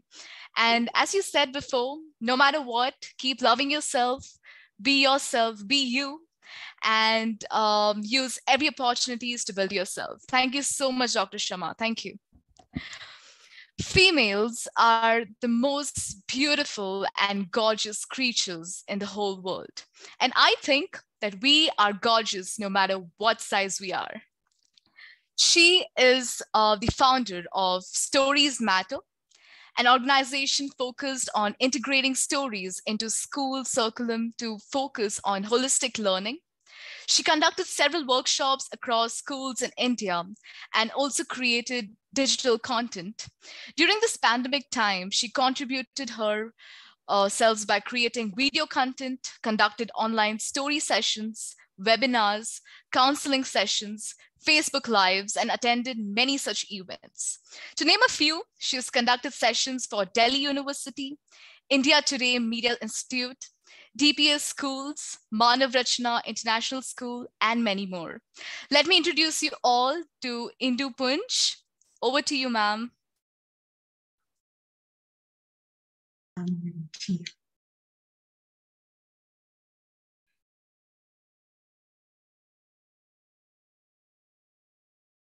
Each time a woman stands up for herself without knowing it possibly, without claiming it, she stands up for all women. This is a famous quote by Maya Angelou. Good evening to one and all. It's my proud privilege to be amongst all the august gathering of esteemed speakers and great dignitaries. I'm highly thankful to all the organizers of YUCI. YUCI. Sorry, because I was on mute. It's taking me a bit. And after the power-packed session of Dr. Aziza, I'm already feeling little, nervous now. So the facts that she has talked about owning the story, I quite well resonate with the same thought. And being a storyteller, as I am known to be, I teach through stories, I integrate stories in regular curriculum, bringing life skills. And this is what I'm going to do today. I'm bringing you two stories today. One is a fiction and one is a real life story, which we have just seen in recent days. Being a counselor, I give a lot of attention to mental health, as it's been said in my introduction. So for me, if you are mentally agile, mentally healthy, and you can create your own story. And because what Aziza has been talking about, I'm totally 100% in agreement to that we have to own our story. Now, my first story is from Rabindranath Tagore's Stree Ka Patra. First of all, it's very close to my heart because the story talks about a letter which a wife writes to her husband. And this was written in 1914. And more than 100 years back also, women were facing the same problems as we are facing today. It was a patriarchal society where they were not allowed to raise their voice, where they were not allowed to express their own passions or to pursue them. So here, Mrinal, the protagonist, she talks about her life, how she was brought to this from a poor family to an aristocratic family, as a bride, as a bahu of the family. But she was always expected to follow rules, and which confided her to live in kitchen or bedroom. Her life was restricted only in these two areas. Her sister-in-law had totally given up on herself, and she was abiding by all the rules that were told to her unquestioningly. She was quite okay living that way. But our protagonist, Mrinal, she always raised her voice. She would tell stories. She would feel comfortable in a cow shed. She felt that cows and buffaloes were much more loving, empathetic, and understanding than the members in the family. Though all her basic needs were very nicely met, but she never felt loved. She never felt heard. She never felt her authentic self, which is what we all need as women. As human beings, I would say, we all have it in us that we want to be heard, we want to be seen, we want to be our most authentic self. So today, on this day, in this special event, I want to say, taking this Mrinal story forward, she happens to visit this pilgrimage, Jagannath Puri, and standing on the shores of sea, she tells her husband that I refuse to come back. There she finds out, she founds her liberation, that there is much more to life than living as a Manjali Bahu. She thinks that she can explore life much more. She has much more left in her life to do than just doing those responsibilities, discharging her duties as a Bahu, as a household maid, as a wife, and she just takes the stance and sends this through her letter. So this is there is a movie based on this which had won a Nobel Prize. This was a national award winner movie, which was made in Bengali.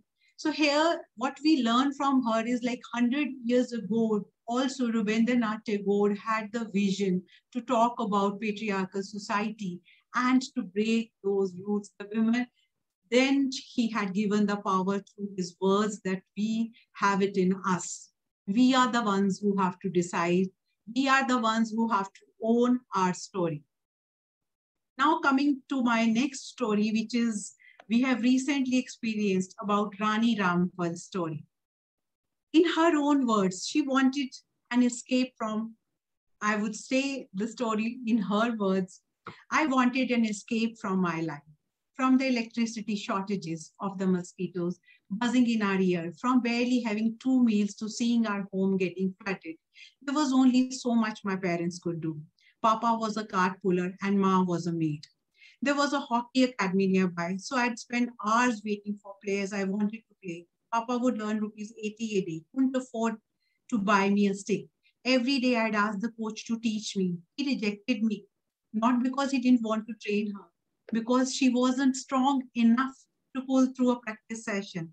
So I began practicing with the broken hockey stick. I used to run around in a salwar kameez, but I was determined.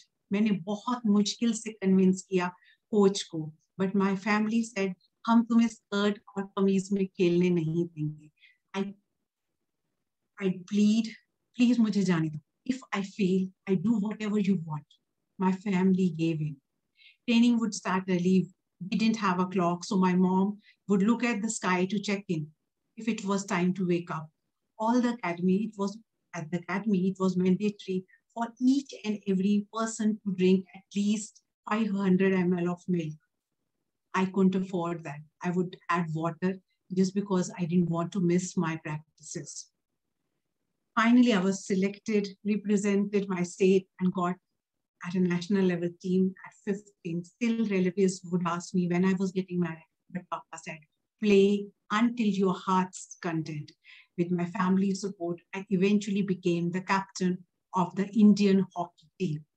The rest is a history. You all know she's not only brought laurels to herself, but to the entire country. We are all so proud of her. So my dear friends, as Dr. Aziza was saying, take the onus of your story. be the author of your story. This is what I have recently also written. If we want, there is something which is not as per our aspirations, as per my views, we have the power to change it. We can edit it instead of just scribbling about it. Everybody has talked about laws, empowering women, gender equality. First of all, we have to be the change that we want to see in ourselves or the people around us. If I don't want to, I wouldn't do it. Even if the entire world is changing, if I do not wish to change myself, nobody on this earth can empower me. So we have to first empower ourselves and take the power, the pen of our story in our hands. We shouldn't give that power to anybody else. As I'm coming to end, I would just like to close my speech with Brené Brown's thought. Owning our story can be hard, but not nearly as difficult as spending our lives running from it. Embracing our vulnerabilities is risky, but not nearly as dangerous as giving up on love, belonging, and joy. Experiences that make us the most vulnerable. Only when we are brave enough to explore the darkness will we discover the infinite power of our light. Thank you. Thanks a lot for inviting me. This was entirely my pleasure. Thank you, Indu Punch. I love the way you spoke about mental health, something that no one really talks about. And those lovely short stories that you actually spoke. Learned so many valuable morals from those. And you also mentioned like being the author for your own story. And, we are playing the main character and learning to accept our flaws. Wow, ma'am. Thank you. Thank you so much. Inspired is great, but to be an inspiration is an honor. An enthusiastic and energetic leader in empowering and engaging young minds in innovative and collaborative learning practices. Kajal Chatija is known for creating a cozy environment for her students and teachers, so the school becomes a second home for all. She began her career by teaching English and social studies in a school for the deprived children. Having worked with a plethora of well-known schools such as Wibgyor High, RIMS International, NIBM, Trinity International, and many more. She has been in this profession for the last 15 years and has climbed the ladder of success from being a co-teacher to the principal. Being an eminent speaker and having voiced many leadership conferences, she often participates in the educational panel discussions. Mrs. Chatija has created the e-platform for educators by the name EDU Drone We Connect, which has organized various summits, conferences, and knowledgeable sessions for students, parents, teachers, and principals. The team has published 2 books, Blessings of Life and Soulful, Wonderful, Blissful, featuring over 170 author stories in it, with the 3rd book, We Are Leaders, still in making.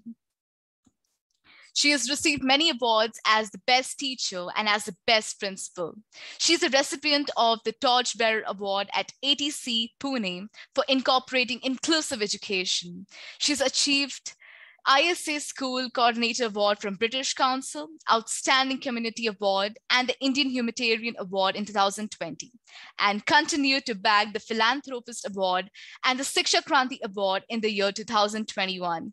Let me introduce you all to Mrs. Kajal Chatija. Over to you, ma'am. Thank you so much, Ms. Priyanka Mishra, and happy evening to one and all present in the Zoom room. And yes, in today's Zoom room, we all are Zooming. In Hindi, I would love to say कि हम सब झूम रहे हैं. That means I actually feel like getting up and jumping with joy that yes, I am the part of this beautiful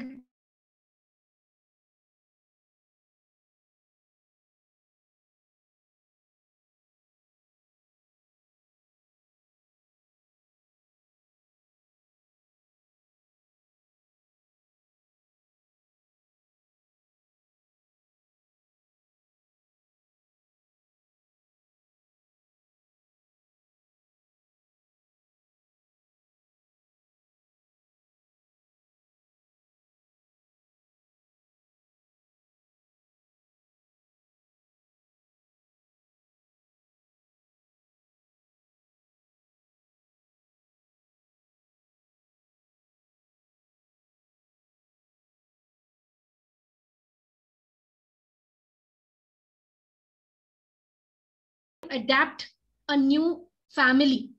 I came back to my mom's place. I delivered a baby. Yes, I delivered a baby when I was not at my place. That means my husband's place. Then somehow destiny, I went back to my husband's place, of course, to my own. We always say when a lady gets married, that is her existence, that is her true home. Took a break of 8 years. I delivered, like I by then I was mother of two. I have two young boys. I had incredible, like I was like a bubble still. And then my father-in-law and my mother-in-law, they realized that you must do something. I did my B.Ed. I topped in my B.Ed. I secured third rank in SNDT Pune University. From there, there was no looking back. I used, and being on radio, communicating with radio jockey was my passion. And I would have become a radio jockey, by the way. But my mom stopped me. You know, this is a very time being, you can say, profession. जब तक आवाज है आप हो, जब आवाज खत्म आप खत्म. So then my mom said, why don't you try out teaching profession? You speak well, you inspire, and पढ़ा भी ठीक ठाक लेती हो. You can teach well as. So I decided to become a teacher. And then after doing my B.Ed, I continued, upgrading myself. I did my MA. I scored A+, and still continuing my journey. I'm doing my PhD in education. And yes, as rightly said, from co-teacher to teacher, teacher to supervisor, and from there to becoming a principal. Now I'm the executive director of Gayatri Group of Schools. I'm the founder of my own company, that is e-platform, that is EduDrone We Connect. We have got 6 platforms.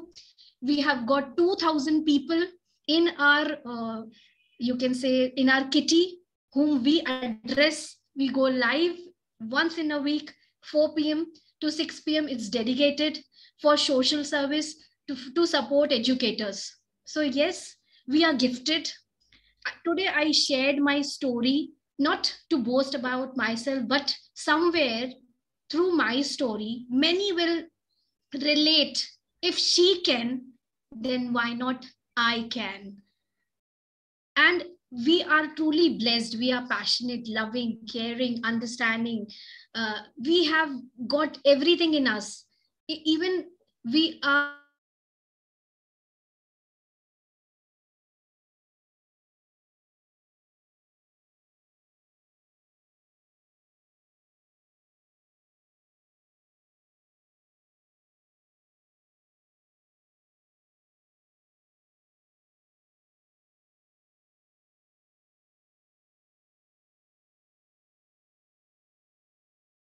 audible?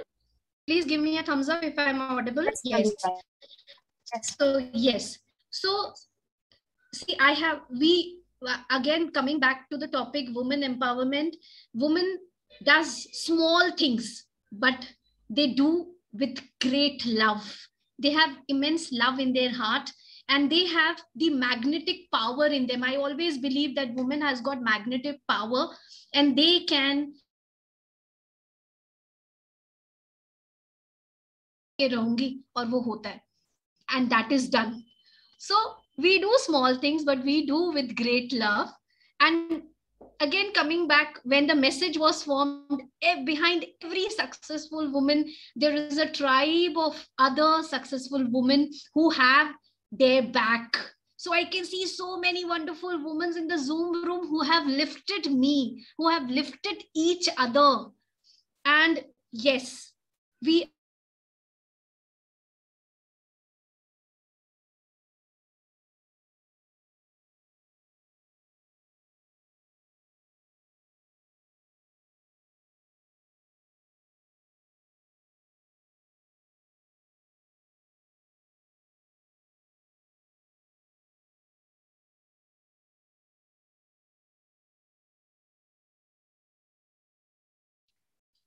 Am I audible? Am I sorry for my network connectivity issue? Sorry. And thank you so much, YUCI. Thank you, Dr. P.K. Rajput, sir, for referring me, for recommending me. And there's so much to learn. Still the journey, as he says, the journey continues. And my destiny, I have not yet reached to my destiny. I want to learn. I want that doctor, and I'm ready to give. 1 year is already gone. I'm ready to give 4 more years, because I have decided I will get that Dr. Kajal Chatija because in my life I have got everything. I've not got things very easy. I've got in a very hard way. वो बोलते हैं ना खून पसीने की मेहनत. So actually I have done that. But I believe in that. When you strive hard to get something that is very dear to you. So I'm ready, I'm geared up to make and bring change. So I hope you all are there with me, and together we bring change, and no more a male-dominated society. Yes, thank you so much. Ma'am, for sharing your insightful story with us. I'm sure our listeners are very much inspired by your wholehearted work, ma'am. And we'll definitely follow your shoes into making small changes by taking courageous steps, ma'am. Thank you for your words, ma'am.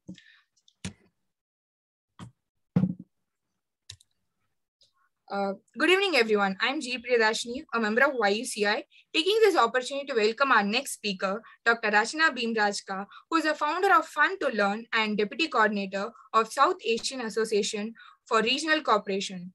Dr. Rachana is a chartered accountant by profession who also provides various training programs and career counseling. She has been very active in numerous education and social organizations and have been awarded for the same. She is a member of the Chamber of Indian Micro, Small and Medium Enterprise and an advisor for National Sports Academy of India as well.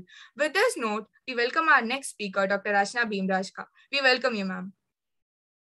Thank you so much for such a warm welcome, Ms. Priyadashini Gopal.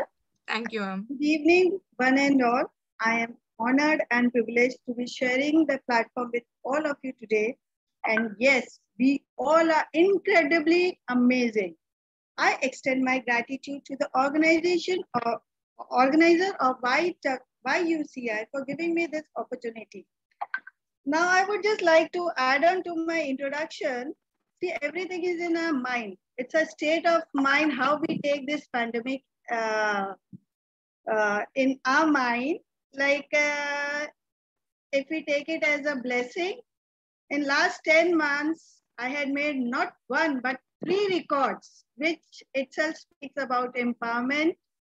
So I don't think so I need much to talk about the World Book of Records London, the Worldwide Top Record, and the Great Indian Book of Records. And I loved Kajal ma'am's speech. It was so natural, from heart, sharing her story. Yes, if each one of us share our story, I think we can empower many, many, many women across the globe. So with this, just short brief about myself. For me, every failure and mistakes had taught me a new lessons for my life. From being the youngest pampered sibling to being the eldest daughter-in-law with full of responsibilities. From an introvert child to a supercharged mom. From meeting household expenses to managing finances at work. From coping with pain, anger, depression, frustration, to taking my company Fun to Learn to an international level and starting a fraternity for educators globally. Each day has been challenging, and today I feel every challenge has been rewarding. So far, we have trained more than 1,25,000 students, and we have empowered more than 1,000 females, trying to make them financially independent. Now, when I talk about empowerment, see, there are 2 ways to look at it. It is a general empowerment and a specific empowerment. In general sense, when we talk about women empowerment, it is making women self-dependent and giving them all the freedoms and opportunities.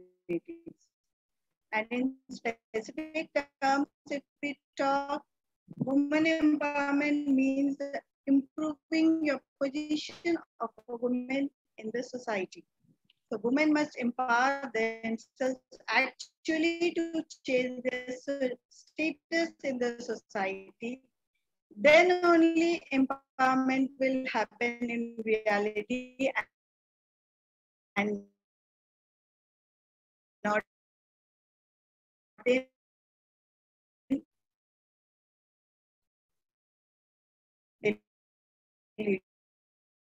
look at the positive side. Now, I would like to just narrate a small incident. As we all know, it's a male-dominated society. So one of the society member spoke to Swami Vivekanand ji, asking for an appointment with Swami Vivekanand ji, saying that when can I come and discuss something about females? Females का क्या करना है? औरतों का क्या करना है? ऐसा प्रश्न किसी एक युवा ने स्वामी विवेकानंद जी के पास लेके गए. Then Swami Vivekanand ji asked, what do you want to do?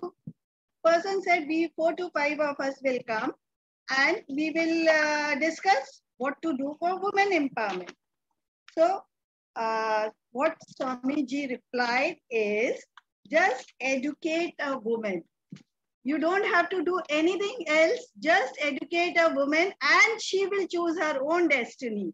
Was the reply from Swami ji. So this reply itself speaks everything. Just educate a woman and leave them to decide their own destiny. You don't have to do anything more than that for a woman, is what I think. Now for women, for empowerment, first thing is we must be economically dependent. Without such independence, all the laws, schemes, policies, and welfare is just written in documents. Now, I would like to appreciate our current government. They have taken a lot of steps for women empowerment. It started long back as Mission Mangal. This initiative was taken in Gujarat, and lakhs of women have been empowered in that Mission Mangal program. And few months back, when our Honorable Prime Minister Modi ji came live, he was, he has said that in this Atmanirbhar Bharat, Nari Shakti will play a major role in our Atmanirbhar Bharat.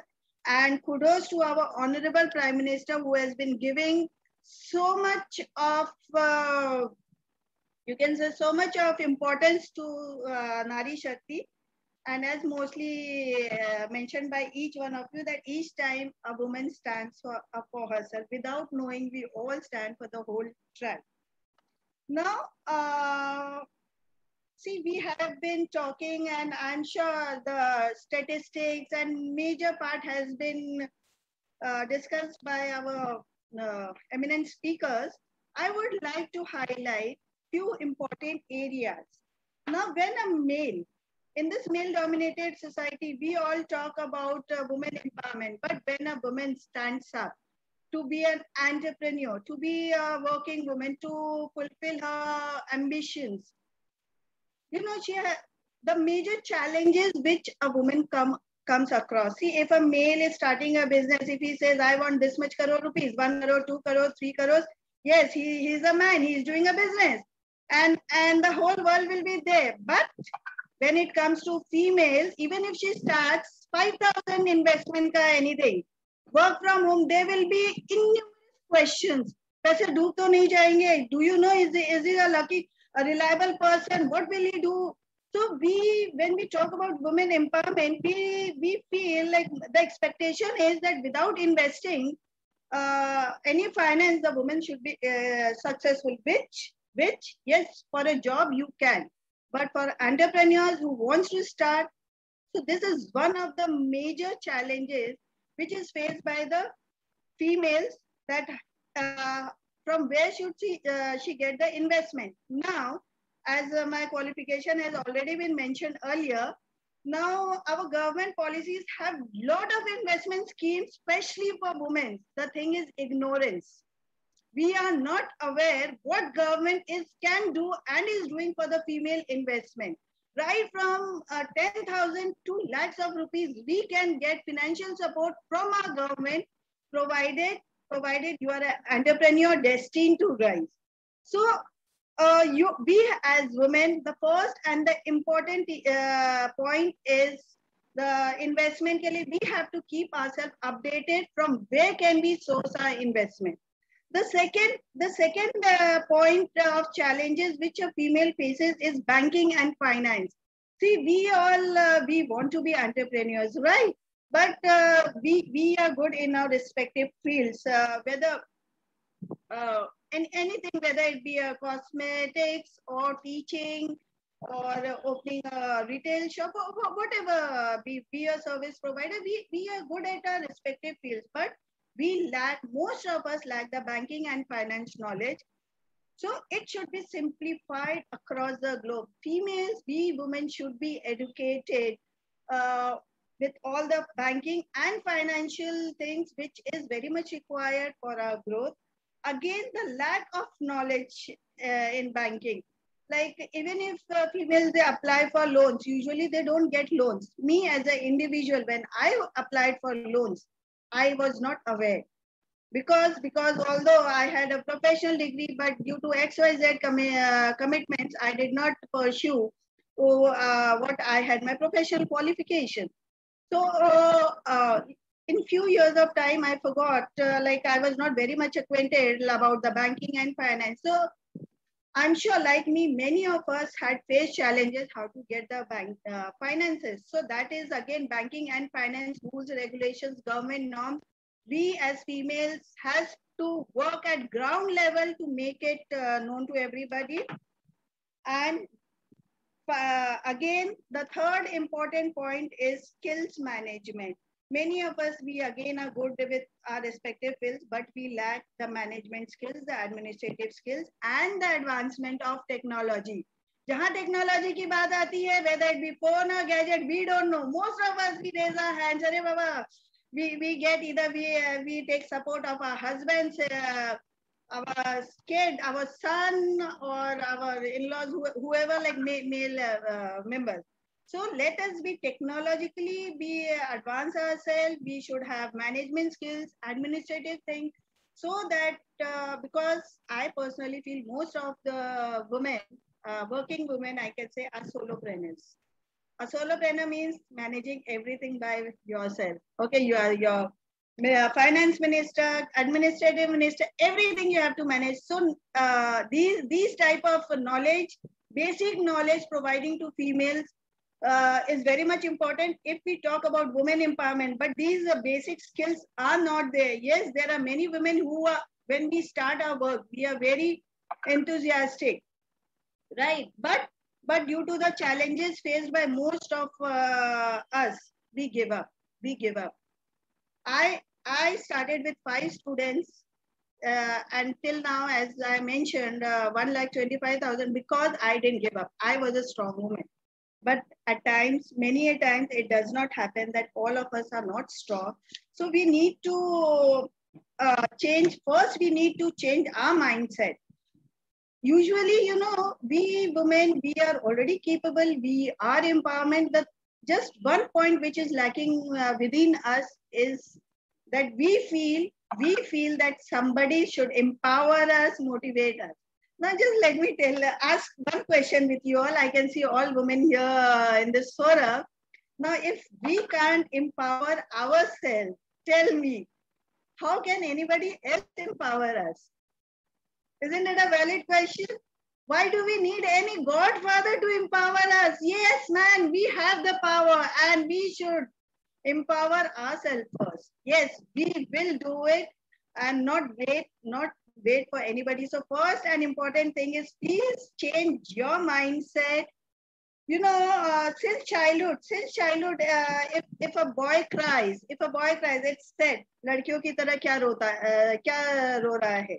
Okay, so since the mindset since beginning is changed, and if a female cries, तो उसे क्या कहा जाता है? झुकना सीखो, आवाज नीची करना सीखो, and then when they grow up, we talk about empowerment. जब उसे बचपन से ही दबा दिया जाता है, how can she be herself? How can she express? How can she be self-motivated? So that is why she looks for somebody who can motivate.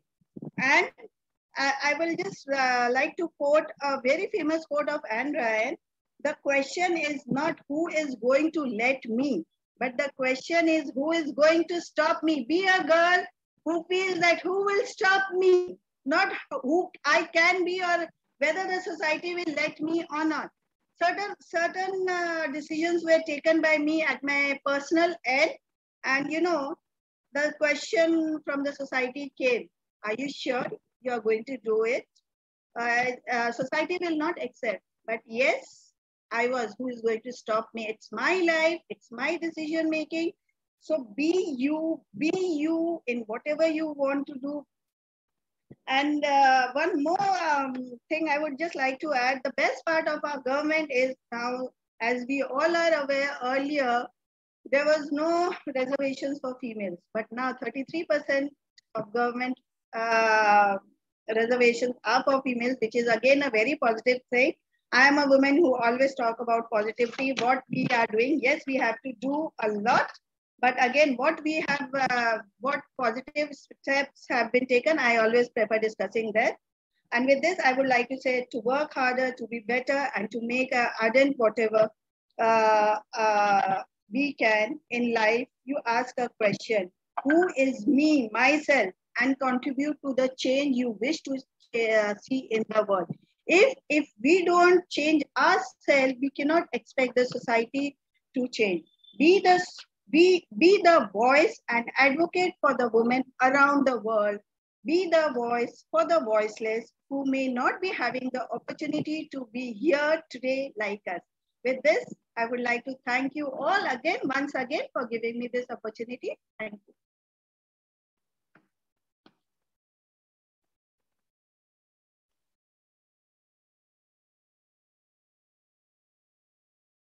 Thank you, ma'am. Thank you for giving your time for this event. And thank you for making us realize that we are the only ones who can empower ourselves. Moving further, if your actions inspire others to dream more, learn more, do more, and become more, you are a leader.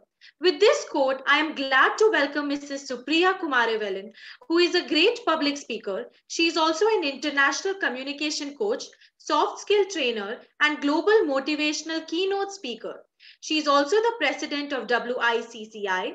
She's an advisory board member in Positive Thoughts Counseling and Training Solutions. She's interested to make future India full of optimistic people. She's a moderator in many fields. She's a social activist and delivers speech regarding various social topics and creates awareness. She is a motivational speaker and is inspired by many young talents. She has achieved a lot of things in her life and she is interested to do more for the society. We welcome you, ma'am, and over to you. कोमल है कमजोर नहीं तू, शक्ति का नाम ही नारी है, जग को जीवन देने वाली मौत भी तुझसे हारी है. यत्र नार्यस्तु पूज्यन्ते रमन्ते तत्र देवता. Where women are worshipped, there gods rejoice. A very good evening, everyone. And my heartfelt thank you to Dr. P.K. Rajput and other jury members and Youth United Council of India to express my views on women empowerment. I, Supriya Kumarevellan, is very happy today to express my gratitude, the topic I love most, and I'm here to share my views to all beautiful souls over here. Fragility, thy name is women, is not to be understood as a mere women weakness point, rather than it's an attribute and strength. Today, we all are talking about women empowerment, women empowerment, women empowerment. But in real meaning, I mean layman language, I am talking about, it's all about rendering respect, adar, gaining self-respect, and respect from a women to women. That's most important, and that's the most important lies in women empowerment. So this is all about your layman language.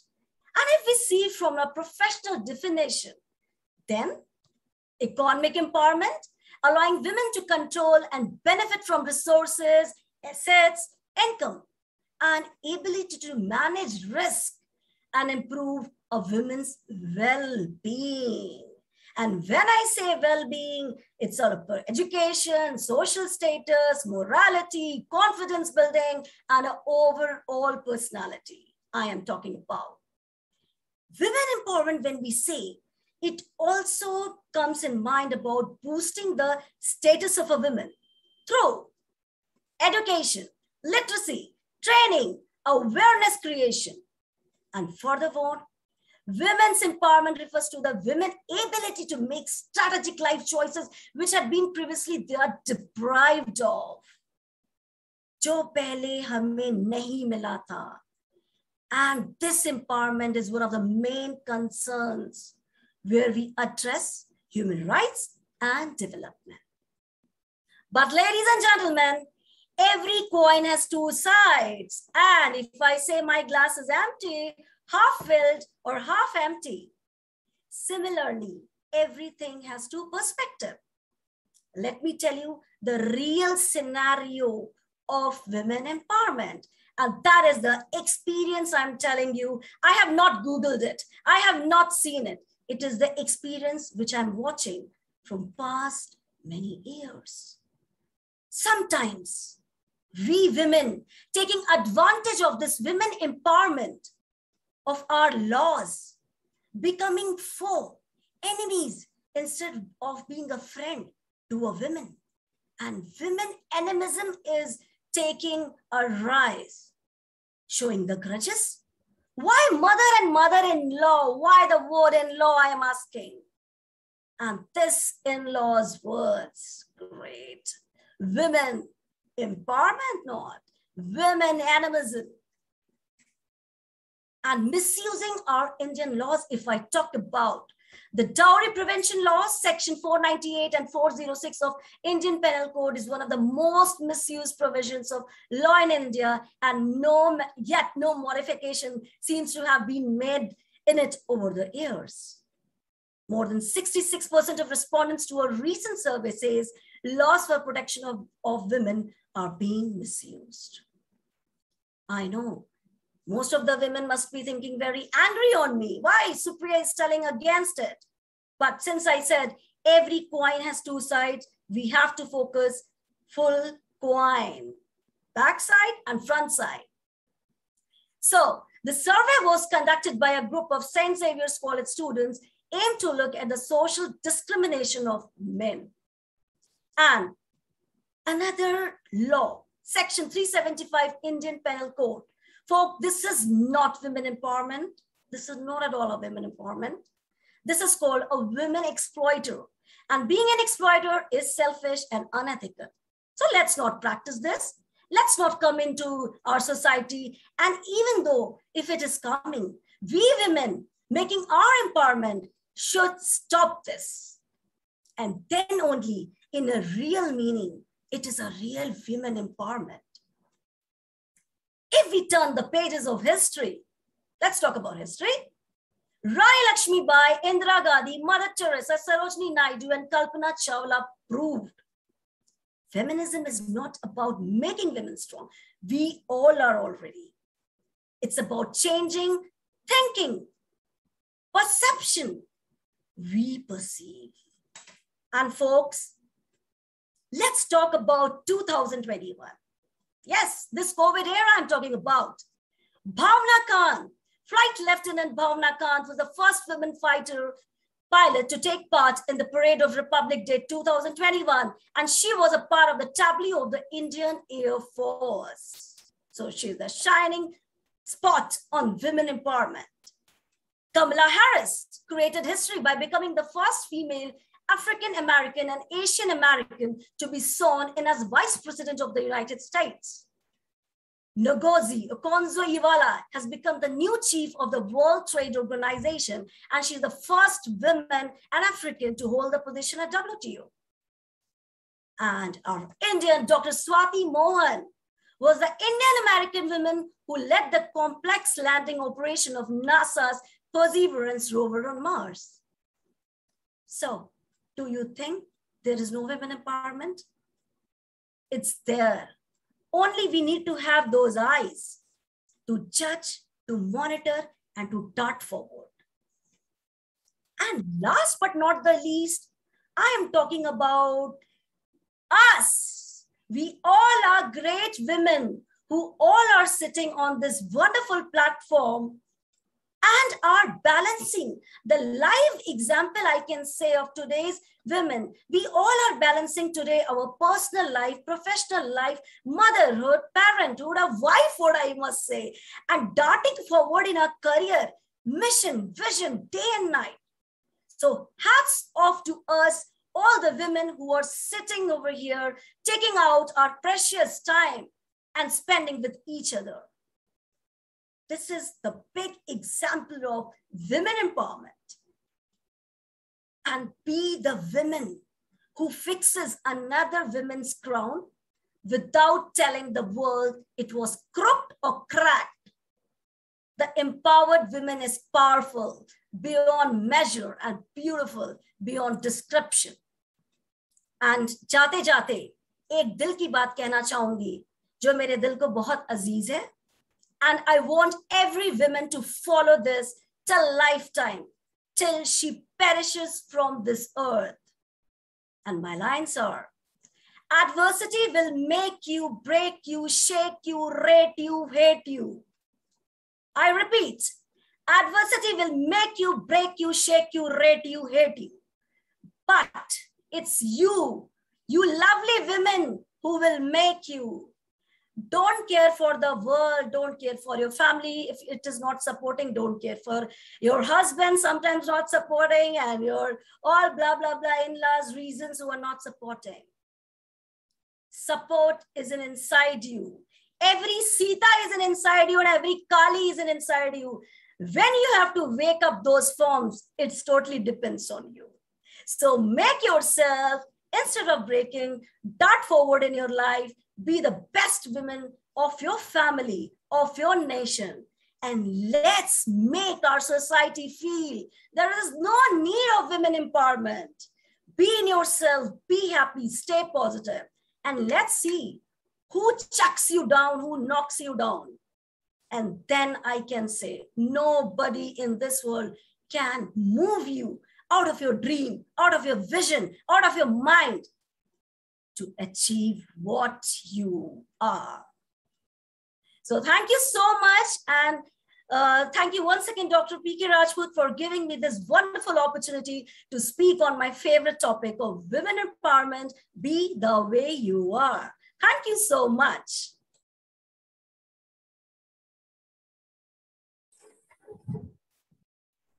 Thank you so much, ma'am. I think everybody would have felt empowered by just listening to your words. You told us to be the best versions of ourselves. Thank you so much, ma'am. Now moving on to our next speaker. Work hard in silence and let the success make the noise. Now, I would like to introduce our speaker, Mrs. Arpita Ghosh. She's an author, a TEDx speaker, and a creative facilitator, counselor working for Christ University. She exhibits a fine blend of holistic approach in all her training programs. She's adept at working on behavioral changes and has a psychological understanding, a motivator and inspiration to old and young alike. She believes every individual has the potential within to excel. A master's in chemistry, Arpita experienced her crucible moment in the journey of life to reach where she is today. Her learnings come from the school of life, nature, books, internet, and people, empowering individuals in leadership skills and emotional intelligence. Her areas of expertise include life and soft skills. Thank you, ma'am, for joining us today, and welcome. Over to you, ma'am.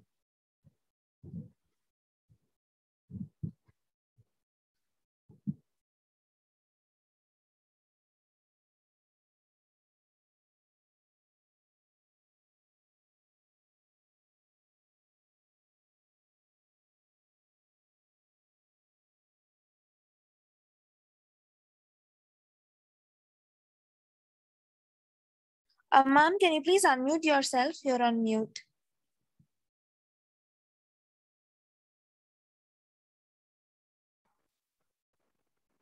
Okay, so I guess I will have to begin all over again. So Yes. very, very good evening to all of you all. And I take this opportunity to thank Pramodji as well as the Youth Council of India. I am really honored to be amongst everyone over here. And well, we are talking about women empowerment. So when we are talking about women empowerment, I think it's important to first understand what is a woman like? You know, who is a woman? I just put together these few things because according to me, I feel she is wonderful, she's wise, and works hard to prove herself. And she is overstressed sometimes and sometimes overjoyed, but always tries to be omnipresent to fulfill her various roles to the best of her ability. She's multifaceted and a multitasker. She's amiable, ambitious, and agile, and naturally caring. That is the way a woman is made. So when I have to look at empowerment and I look back in my own life and see today where I am, it's been a long journey. It's taken a long time for me to appreciate the fact that I am born a woman. It's taken a long time for me to take pride in my being a woman. I come from the media background and well, I was there in the media. I mean, all of us know that. I mean, there are many sides to media. And that is where I learned कि खुद की नजरिया बदलना चाहिए. When I talk about खुद की नजरिया बदलना चाहिए, what I'm trying to say over here is how I see myself makes a lot of difference. The way I see myself, the world will see me too in that way. And that's when I realized, because even in the Gita, it is said, lift yourself by yourself. So for all of us present over here, for all of us watching, whether it is on YouTube or Facebook, my question to you is, how do you see yourself? Because that is where our empowerment begins. The way I see myself, that makes all the difference. And once I see myself as a human being first, then I realize that yes, I am a human being, I am a woman. He is a man, there's a child. I mean, each one of us, each and every living being has a heart that beats within. And it's the same for all of us. What we do in this life matters a lot. So which means even if I'm a woman and he is a man, we are all over here on this earth to do a journey, to reach self-realization. And in this journey, my first lesson that I learned was to accept. Accept that I'm a woman. Accept that yes, being a woman, I am different from a man. And that's where I accept the difference, and not just accept the difference, but I also respect the difference. After having realized that it's all about respecting the difference, we need to know, especially as women, there is a sense of divinity in us. Because even if we look at any of our goddesses, how many pairs of hands does a goddess have? I'm sure you will agree with me that she's got more than just this pair of hands. And when I talk about this, it takes me to, again, a few lines that I had written, and I would like to share these with you. A pair of hands to cook and care, another to stitch the clothes we wear. Pain and insults she will bear. With her hands, she'll wipe our tears. Wash and clean and keep things neat. At home and office is no mean feat. Efficiently, she will handle it all. Is she a goddess or a doll? That is the power of woman. And I mean, you know, if you look at any woman, I think we are already made God, the creator, has made us strong in every way. Mentally, emotionally, we are much, much stronger. Physically too was, like one major area where women felt that, okay, we, tend to be dependent on men for certain tasks. But at the end of the day, I think women have almost started working shoulder to shoulder in almost every area of life. Something as simple as like, changing the car tire. But today, many women have again just gone ahead, learned how to do it, and have become very, very independent. And I think it is that sense of freedom which makes us feel empowered. Women play multiple roles. And about, empowering, we also need to ask ourselves in all these multiple roles, like I just said, it's, from this moment, like, I may be just talking to you, but the very next moment, the moment I'm out of here, there's a mother in me, there's a sister in me, there's a friend in me, a teacher, a guide, a mentor. For all these multiple roles, are we putting in 100%? Because when we put in 100% to every role that we play in life, that is when we feel totally empowered. Women, like I said, are stronger. In fact, so often I have seen, even if she's broken emotionally, she has that resilience in her to get back on her feet and fight it out. I have had several, empty nesters and sometimes, single parents who come back to me for counseling. And most often these women, they find it a lot more easier. In fact, I've seen them, the kind of resilience, the tenacity that they have in them to fight back. Whereas for a man, especially if he's broken emotionally, it takes a lot. So I don't think we really have to fight much, but we have to understand that the inner strength in us exists. We don't have to seek for it outside. It's very much there within us, within our reach, and we can definitely achieve that inner strength.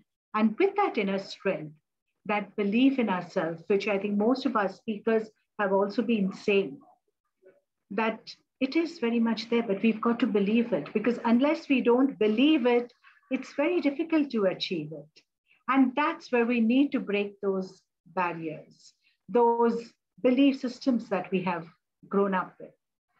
Because for me also, it was almost like, after I think 3 decades of my life, that I had to revisit my belief system and understand that some of those beliefs that I had, or that I grew up with, or that I heard with respect to women had to be changed.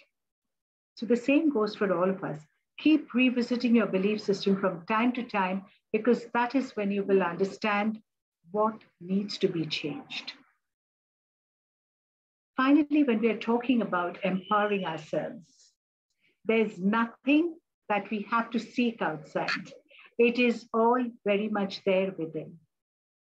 And when we're talking about the feminine energy, the masculine energy, you look at yoga, you look at any you talk about the energies, whether it is the Ida or the Pingala, the masculine and the feminine energy within needs to be balanced. Because when we talk about the masculine energy, it's all about the physical task, the action, the work. You talk about feminine, it's about creativity, it's about, intuition, the artistic side to yourself. And as an individual, if we have to move ahead in life, if we have to reach self-realization, if we have to realize all our dreams, what we need to do is balance that masculine and feminine energy within. And that is when we as women will be empowered. With that, once again, thank you for your patient hearing. Thank you so much. Thank you. Thank you so much, ma'am, for your empowering, kind, and wise words. Your speech has inspired me, and I'm sure it has done the same for others. Thank you, ma'am. Greetings, everyone. She does not know what the future holds, but she is grateful for a steady and slow growth. This is Dania, a member of YUCI, and I'm honored to introduce our speaker, Natasha Khemka. Creative Director at Navisha Private Limited, Singapore. She is also a self-trained designer and a professionally trained psychoanalyst. She made her debut in the Indian fashion industry in 2006 with her self-proclaimed title, Nikasha. And soon she took over the fashion industry by storm. She is well-known globally and her work is appreciated and recognized internationally.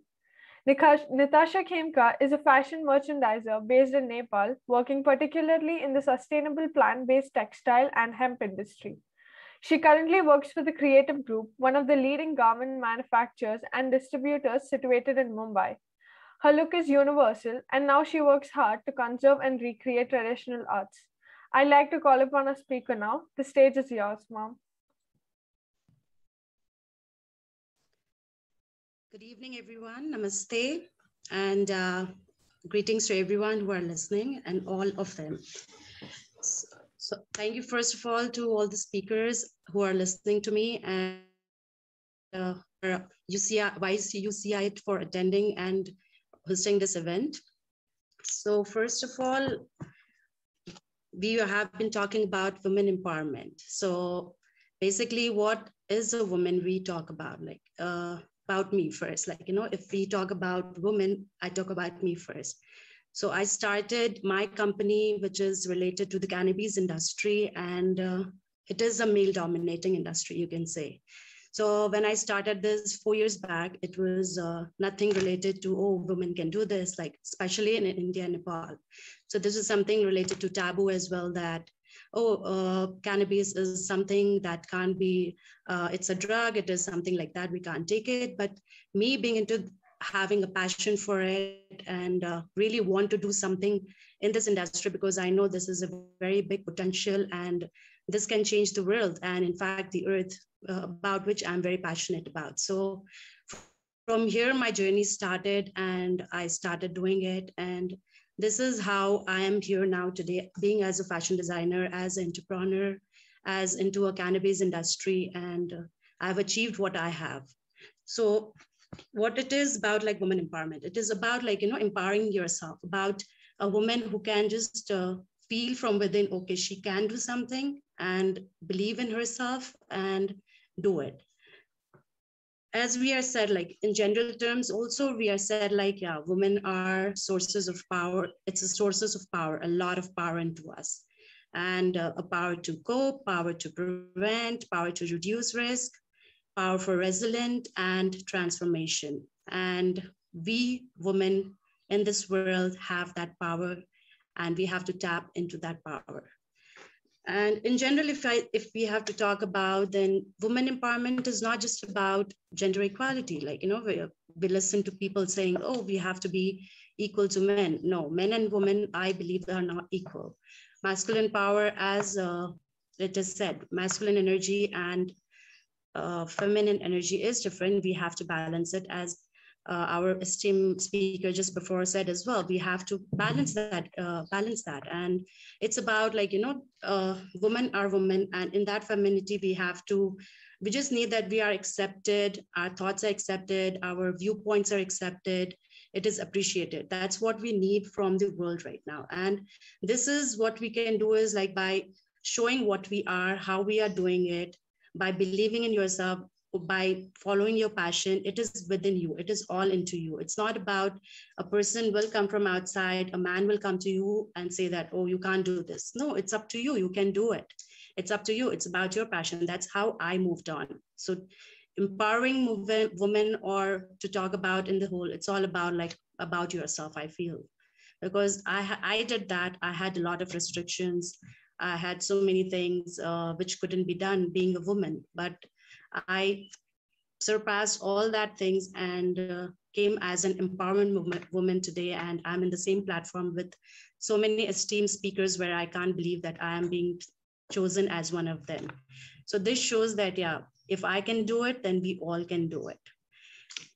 So this is from me. And I think so with this speech, I am done. And thank you so much.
Thank you, ma'am. Thank you for giving your time for this event and making us realize the importance of balancing masculine and feminine and energy.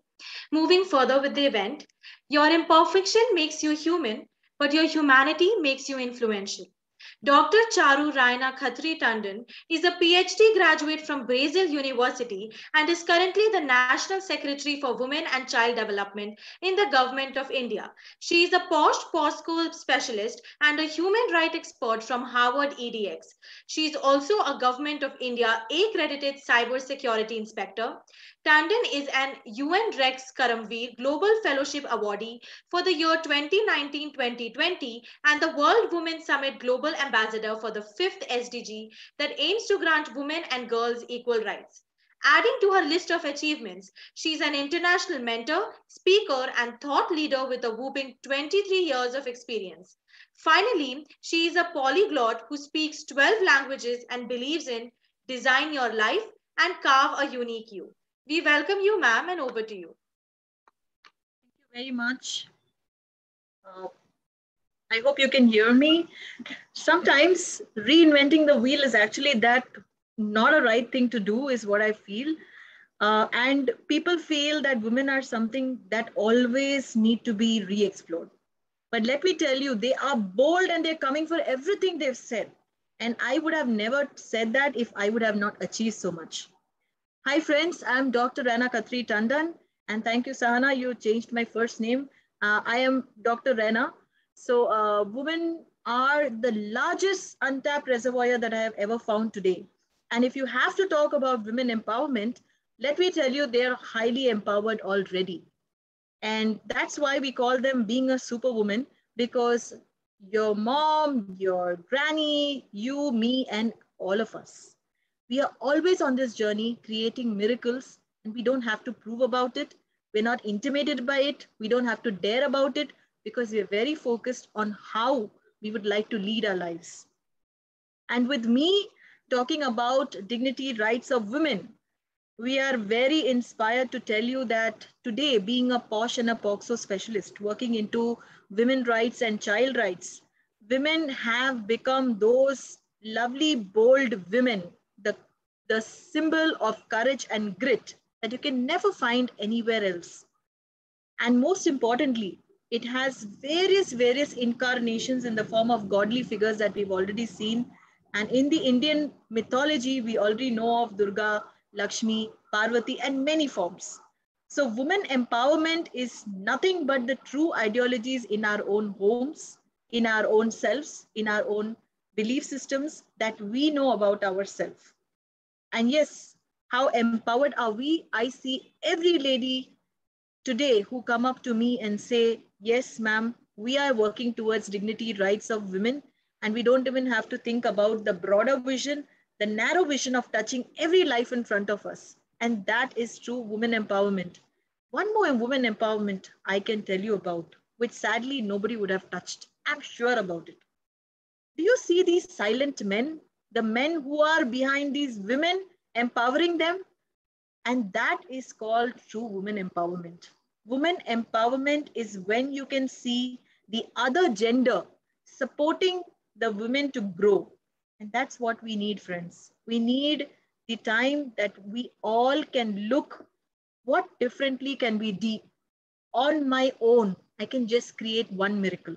But if I have more and more people, men and women, all genders, I'm sure our focus has to change. We have so much confidence in us that don't even try looking at the other side. We are here to innovate. So let's create and break every glass ceiling. Thank you for the women power. I would leave you with one little story, which inspires me as a leader today. I'm sure you would have listened to it, but if you haven't, then keep your ears on. You don't want to miss it.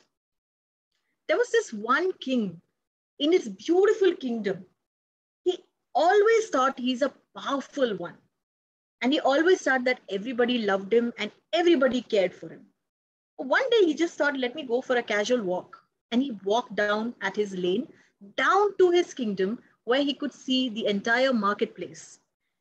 At a corner, he actually stood by and he watched the people. Nobody actually saw him. And that was weird because he was not on his horse or his chariot. He took a corner and he placed this one big boulder of stone right in front of the mill. And he saw who could be that one person shifting it. Silently, he took a corner and hid.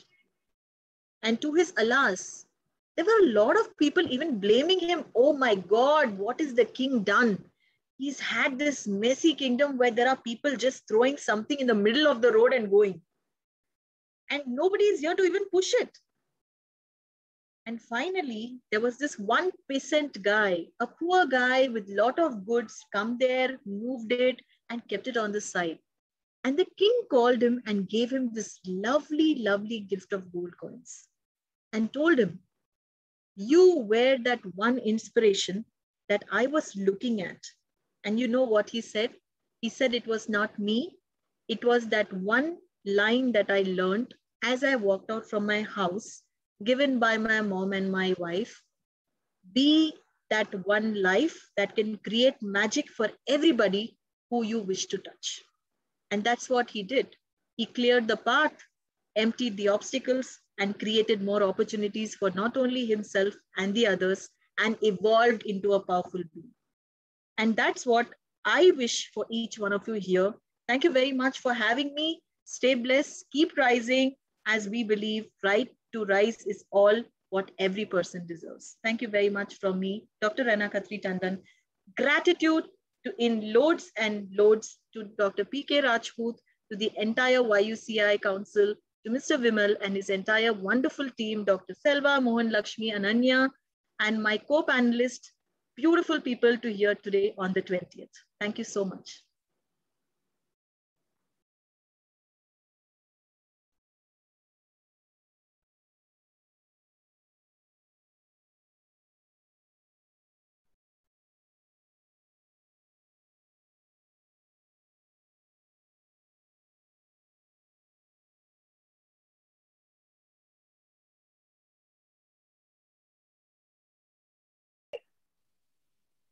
We are going to deal with the women empowerment in the 21st century. Quite a threatening and a controversial topic for tonight. And we have the following panelists. First, Paulina Mafata. You are never too old to set another goal or to dream a new dream. Paulina Mafata. She is passionate about helping women leaders and professionals in socio-economic impact and international development sectors. She is a life coach, nutrition advisor, facilitator, speaker, and a consultant. As a nutrition advisor in ketogenic whole foods, she also held the project cycle management of the deaf partnership projects in Tanzania, Namibia, and Cambodia. Welcome, ma'am. And today's moderator is Swa, and another panelist here today waiting for us is Langnani, a non-profit organization founded by 3 females whose mission is to educate on aspects of society that can contribute to creating a prosperous, informed society. Activities include, but are not limited to, information sharing sessions or career paths, health and wellness, and African indigenous knowledge. Langnani aims to preserve Africa's traditional practices, knowledge, and heritage, particularly in South Africa. Charity begins at home. This includes linguistic practices, food, literature, songs, rituals, artifacts, and clothing. Welcome, Ms. Mashigo.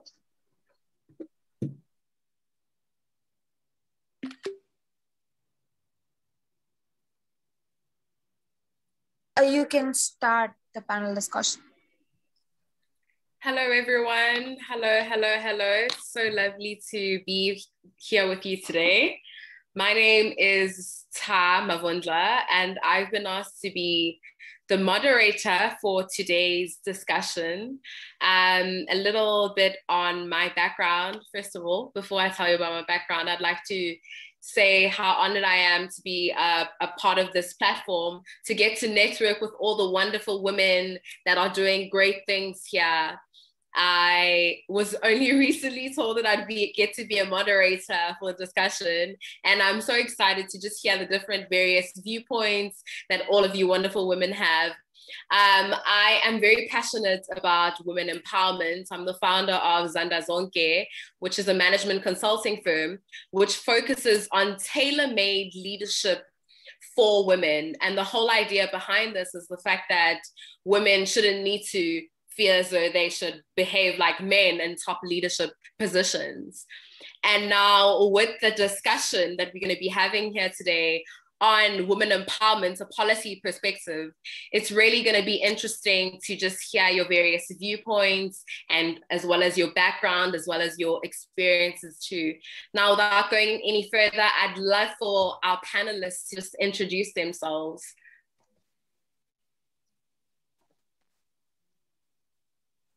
Oh, shall I go next? So my name is Pauliina Mapata, and I'm a Finn, but I live in South Africa since 2005. And I've got about 20-year career in the socio-economic development, international development sectors, both in Finland internationally and then in South Africa. But since 2019, I've then sort of felt that pushing paper and working only on policy level is not maybe the main thing for me, and I transitioned to be a coach. And I believe that in addition to the systemic level change and the policy that we're going to discuss, we also need to look inward and empower individuals. So these two things must come together. I'm excited to be here. Thank you for the opportunity. Thank you, Pauliina. It's beautiful. Who is our next panelist that we have? Who'd like to go next? Perhaps I could go next. My name is Refilo Mashego, and I am a co-founder of an NGO with, let me just enable my video, with 3 other dynamic ladies. We started Languni in 2016, if I'm not incorrect. But the NGO Languni, what it aims to do is basically raise awareness on a variety of issues such as science, technology, health, health and wellness, indigenous knowledge systems, and so forth. And what we do is we host career guidance sessions and other awareness raising sessions just to outreach to other people who may not be having access to such information. So I will be talking briefly about that and how we work together with youth and women in achieving our goals. Thank you. Sure. Thank you, Refilwe. Thank you, Refilwe. Thank you so much. Who'd like to go next?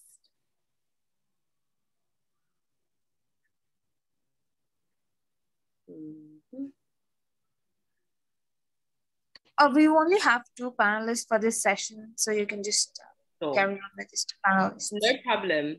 While we're at it, I'd like to introduce Phumelele Higgins, who will also be moderating for the discussion. Phumelele. Is she here? There we go.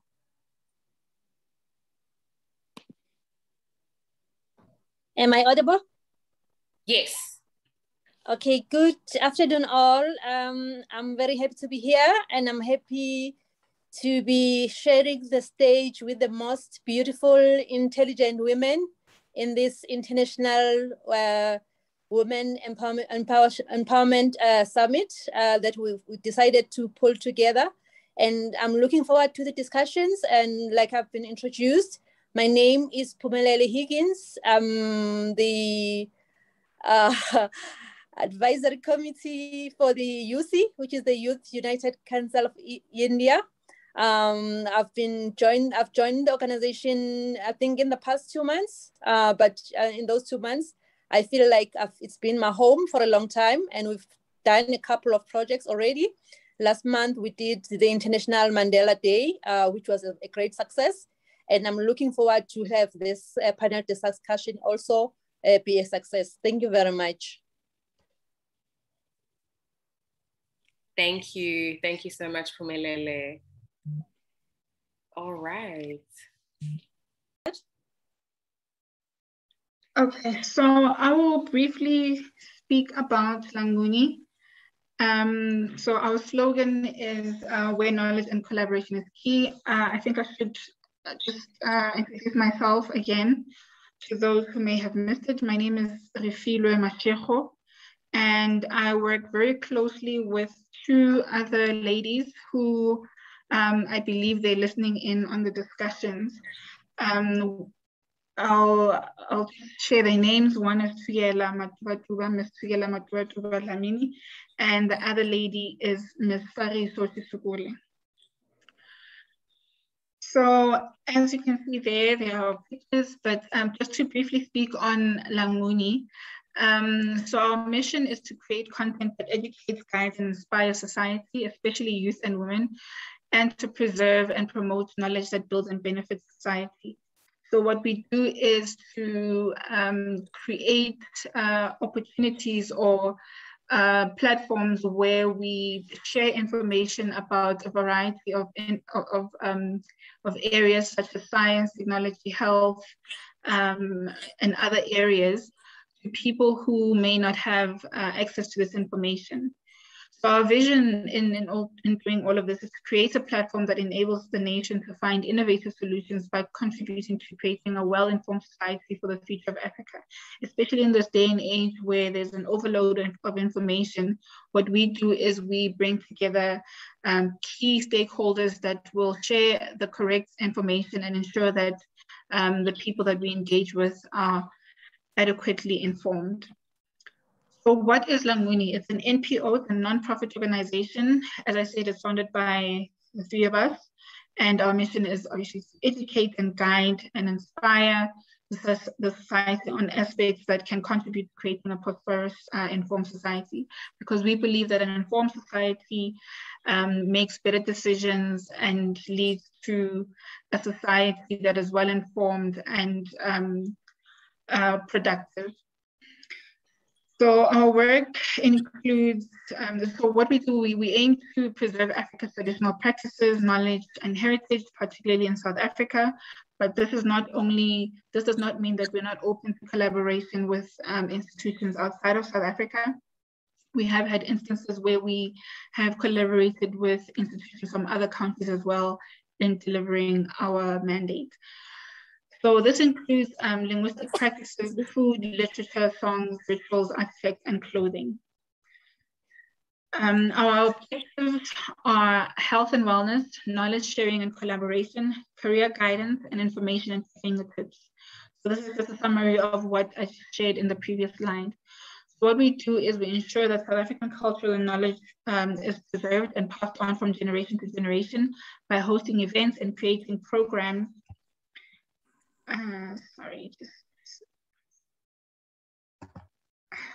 By creating programs that educate youngsters and adults on South Africa's diverse traditional and cultural practices.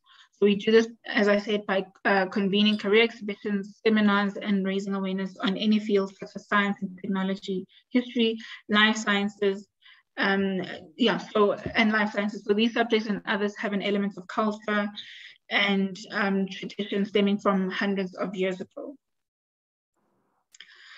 I'll just quickly go over what we have achieved to date. We've had a number of events and webinars. I think because of the COVID pandemic, we've been quite limited in having physical engagements. So what we've done recently is to have webinars.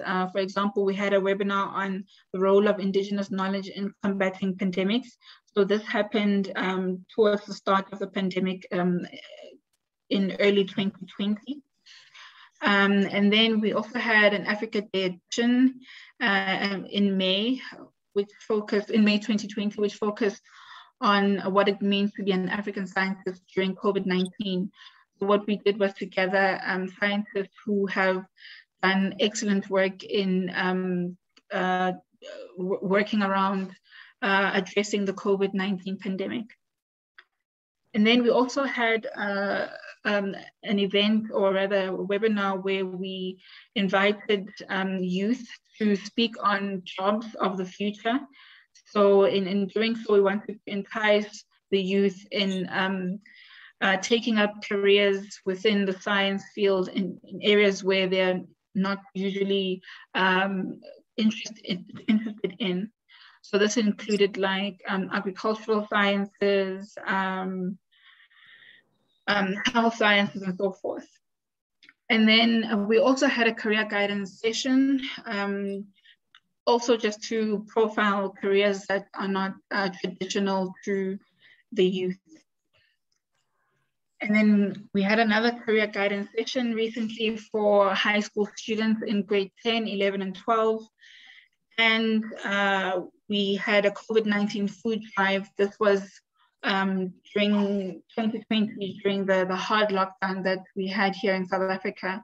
What we did was to request donations for money to buy groceries for those who are disadvantaged and were struggling to put food on their table during that time. And then we also had breast cancer and prostate cancer awareness sessions. We've had 2 of these. The first one happened in, I think, 2019 or so, 2018 or 2019.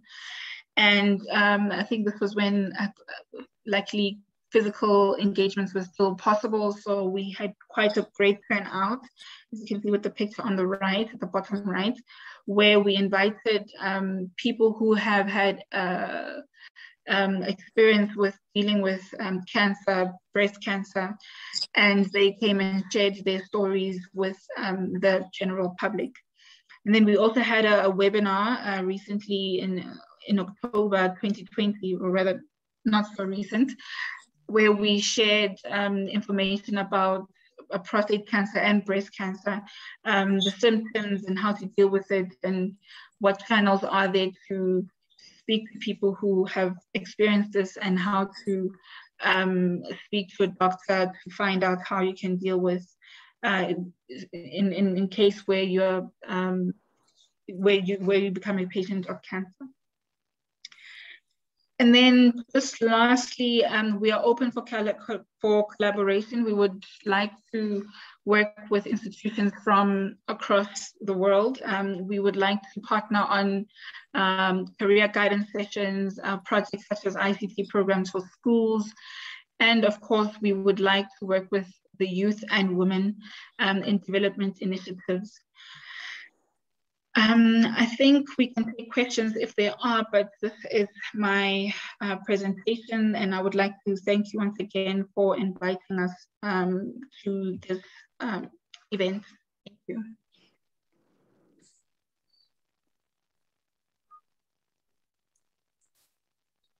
I'm not sure if I can come in with a question, or should I wait for the star to invite me?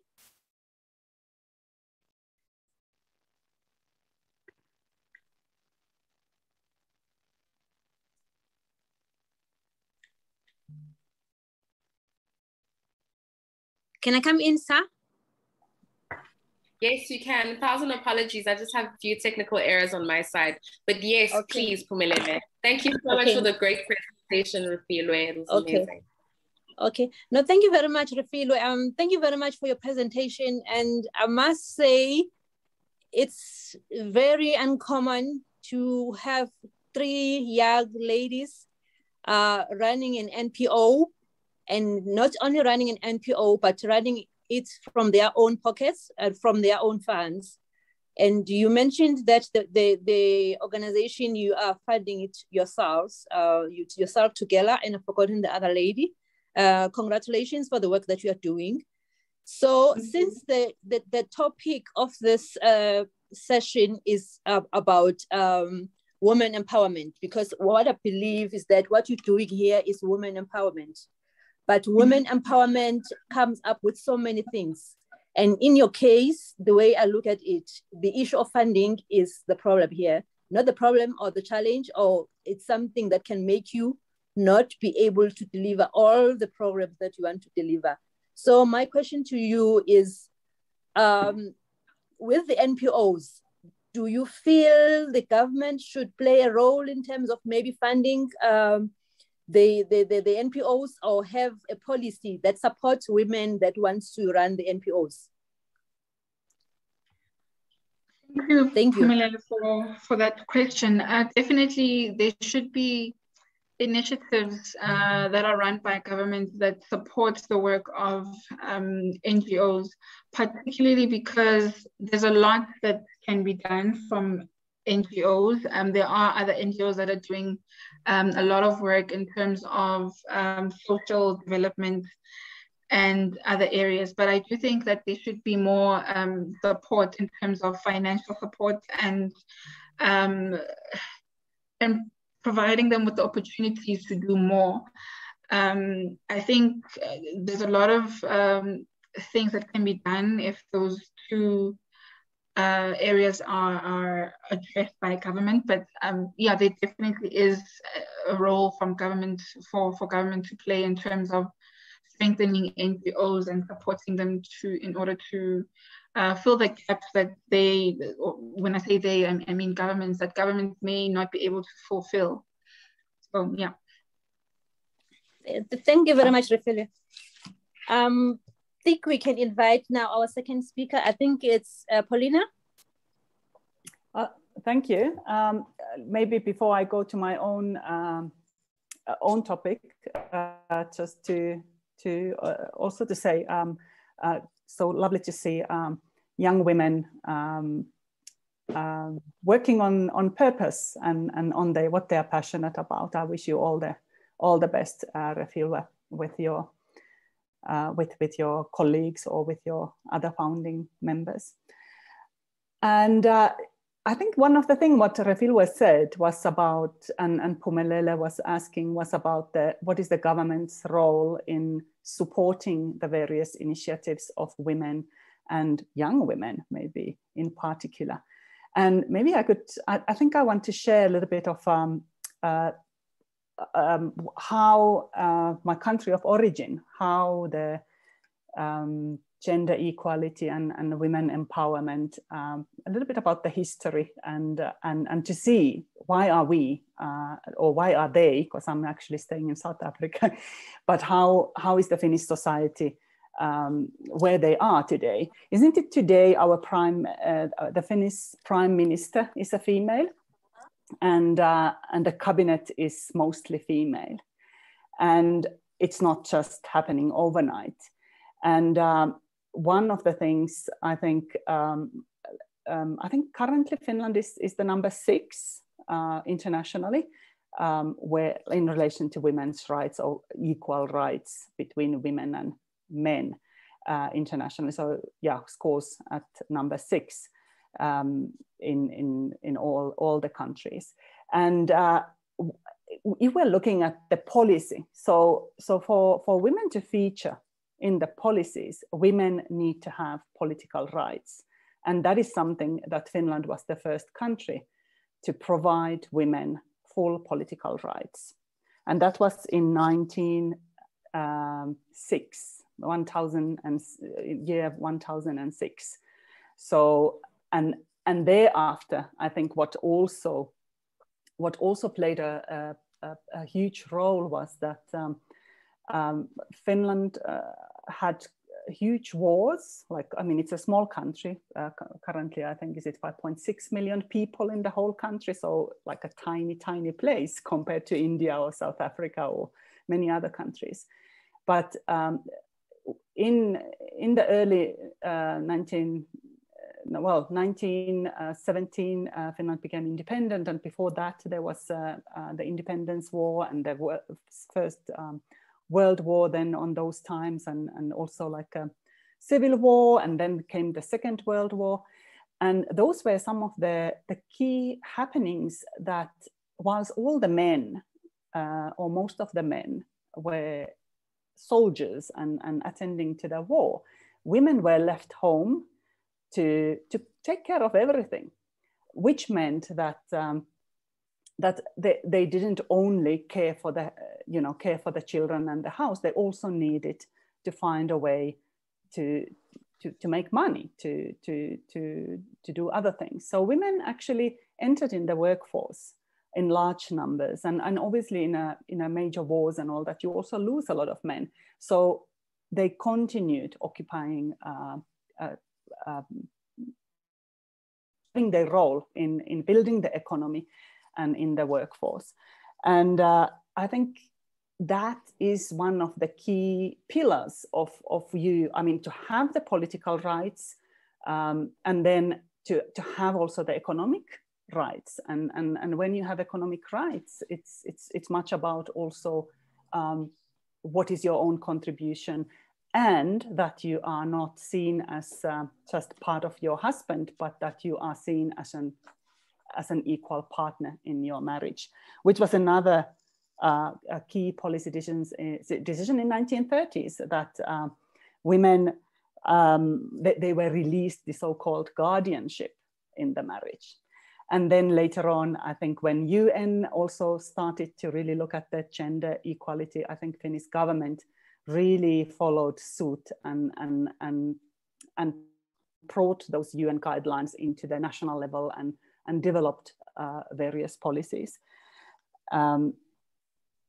whether at the workplace or elsewhere. And I'm just maybe at a personal level. So I was born in Finland. I was born in 1972, so I'm now 49, and like I really grew up in a family where both parents were working already. My grandparents both all were working. They were professionals, and like the way that also the women have been supported beyond having that very traditional role to care for family and do the unpaid work, was that it's not only maternity leave, for example, what an employer needs to pay or accommodate, but it's called parental leave. So it's either the father or the mother who can choose to stay home with the baby. So that is like bringing more equality there. And also it's highly subsidized. Daycare for children is highly subsidized by each municipality. So it allows women to participate actively in the work outside of home. So I think these are the interesting things, and like what I saw when I moved to South Africa was that when I started to attend, all the kind of community events and schools and all that, it was a big thing for me to see that, for example, in a school event, a principal, whenever he would call a boy to the stage to get some kind of a certificate, he would be talking about, how good this boy is and has this mathematical and logical skills and is like a father or something like that. And then when a girl comes to the stage to receive some kind of a certificate or award, the talk is about you can be the next Miss South Africa, how beautiful you are just like your mom. And it's not only in South Africa, I mean, even in Finland, even if I grew up in sort of rather leveled environment, and I think I only met gender stereotypes at some sort of a professional places where I think it has been still mainly led, leaders were still mainly men, and some kind of attitude towards the woman. But basically what I'm saying is that even if we have these policies, and like South Africa is also one of the countries that has really stepped up, and just the constitution is one of the advanced ones in relation to human rights, and also gender empowerment, various strategies and all that. But as long as at home or at our community level and at the family level, we still have the sort of older traditions, then we will end up as individuals easily having some limitations, because we tend to learn through socialization process, how do we behave. And that is now what I'm actually working on as a coach. And most of my clients are women leaders or professionals who I still find they have some of these limitations just because of how they've been raised and the society around us, which I think we are not yet equal. We are supposed to be equal, but we are not yet having it. And so it's in addition to, we have to work on that systemic level to have the policies and the laws and the acts and strategies, well, internationally, nationally, even at each and every organization. But there is a lot of work to do to empower ourselves and look inward to see, like, for example, am I taking my space and my place at the workplace, or when I'm studying or something? Am I communicating assertively? And am I heard? And how can I believe that as a woman, my viewpoint or my insight is as important than the insights or viewpoints of the men in the boardroom? So those are interesting things. Yeah, I think, and if I didn't know how long time I have, but maybe some of the key things, just to share what seems to come up when in coaching sessions with the women that I coach. One is the self-confidence, that we need to further build the self-confidence. And I think it is that in many cultures, we are trained to be, that we are supposed to be the, not really visible, but to be there to support and serve others. And it's also maybe the female nurturing nature, just because we are mothers, we are caring for others. But but to have the confidence to say that in any situation or any level of the society, we are supposed to have the 50% of the seats, and we should be heard, and we have something to say. So it's a lot about building that self-worth and self-confidence. Also, we tend to, as women, naturally care for others. And that is, I'm not taking it away. I think it's very important and very something to treasure. But it's also important that the women, we need to also care for ourselves. Like I always talk about first-class self-care, and I'm not talking about beauty salons and hairdos and nails or things like that, which is also good. I mean, you need to pamper yourself sometimes. But I am talking about having time for yourself. Also having the good night's sleep, having the time to go and exercise, eating healthy, and all those basic things. And sometimes I see that we tend to care so much for others that everybody else have done even these basic things. And then we only take what is left for ourselves. And that is not sustainable, because we also take often the same attitude to work, that we take a lot on our shoulders. So the balance to take some time just for yourself, and not to be selfish, but to fuel your tank so that you can even better serve the company where you're working, or serve your family, or to care for your family.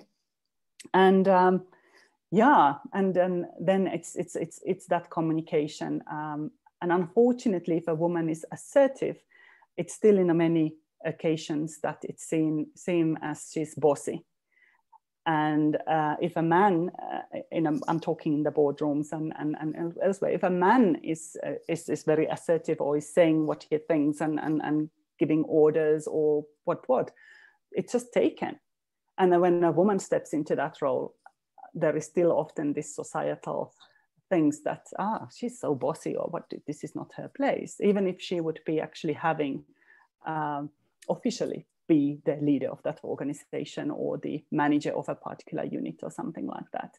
So how do we combine this, the systemic things, or the systems, which is a lot to do with the supporting policies or strategies at the organizational levels, and then with this our sort of, even as women, sometimes we have this kind of blockages, just because the way we've grown up, the way we think we should be behaving, and even if the world is changing, and our responsibilities in different spheres of life are actually becoming more and more equal to the men. And by the way, I think we can't also only look at, when we talk about the women empowerment, we can't only work with women, we also need to work with men, so that they better support also the change, and allow the space for the women, and vice versa. I think that's the main thing also. If we want to achieve the equality, we need to make space for diversity, and beyond gender, diversity in general. And yeah, so I love my work, and I have seen so many women really getting through that, what they're used to, and even if it might be a lot of work or quite uncomfortable, but the way they are growing and really taking even better space in their lives. And when they do that, the beautiful thing is that they don't just do it for themselves, they do it for the benefit of others too. And yeah, they want to live with impact, they want to leave a legacy. And yes, so I would be interested, I don't know if we have participants from many other countries, if we're talking about the policies, because I think the United Nations declarations and different frameworks and all that, they're quite clear. And so it would be nice to know how is it in your country? Do you have the women empowerment policies and programs in place? Yeah, thank you very much. I think that's my talk. Thank you very much, Paulina. I think there was quite a lot, but not a lot. And I think we still needed more. What you put forward was very important. I think one of the key things you alluded to was the issue of gender equality, and how I like the perspective that you come up with. You come up with a perspective from a Western world, because like with us in Africa, the issue of gender equality, women empowerment, it's not on top of the list, or else it's not taken equally as other things that are needed in a country. But you talk about Finland. You said you are number 6 in terms of the women's rights, which is very, very interesting. And I believe as we go with our YUCI or Youth United Council of India, we could learn some things from those other countries to say, what is it that they are doing? Because it's mainly the African countries and other countries that always talk about women empowerment. What are the things that we are complaining about? But other countries, they focus on other things. Women empowerment issues are already collaborated within the programs, and there's no issue about it. There's budget, there's everything that is provided. So I think that insight was very important for us to know how can we then shape our own policies going forward. And thank you very much for that presentation, Paulina. You're welcome. I understand Eucharia is here now. Are you here, Eucharia? Eucharia, have you joined us?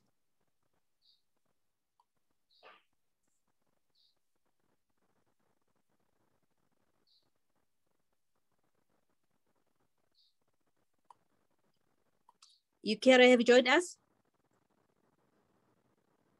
Can I quickly check her in a minute, please?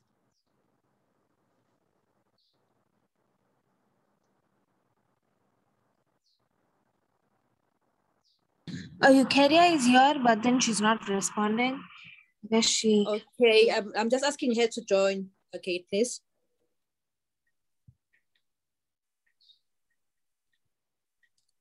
Did you allow her in? Yes, she's here. Yeah, now she's responding. Yeah. Okay, Eucharia, can you please introduce yourself? Oh, okay. Okay, let me turn my video on.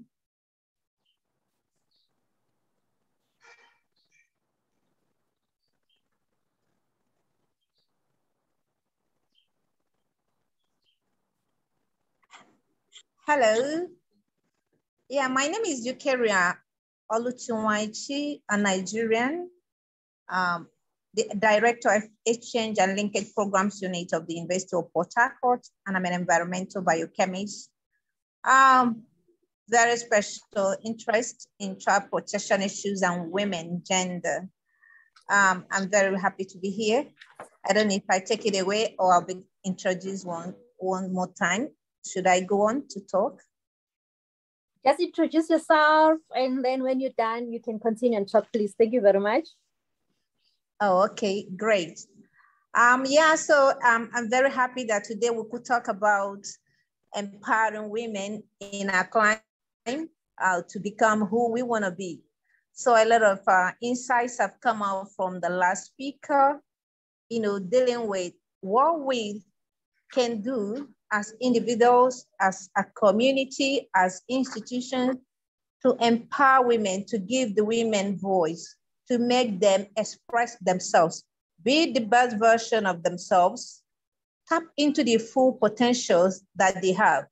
Because we have a lot welling up in us as women, but some barriers, cultural barriers, social barriers, maybe family, some other stereotypes have come to affect us from reaching our full potentials.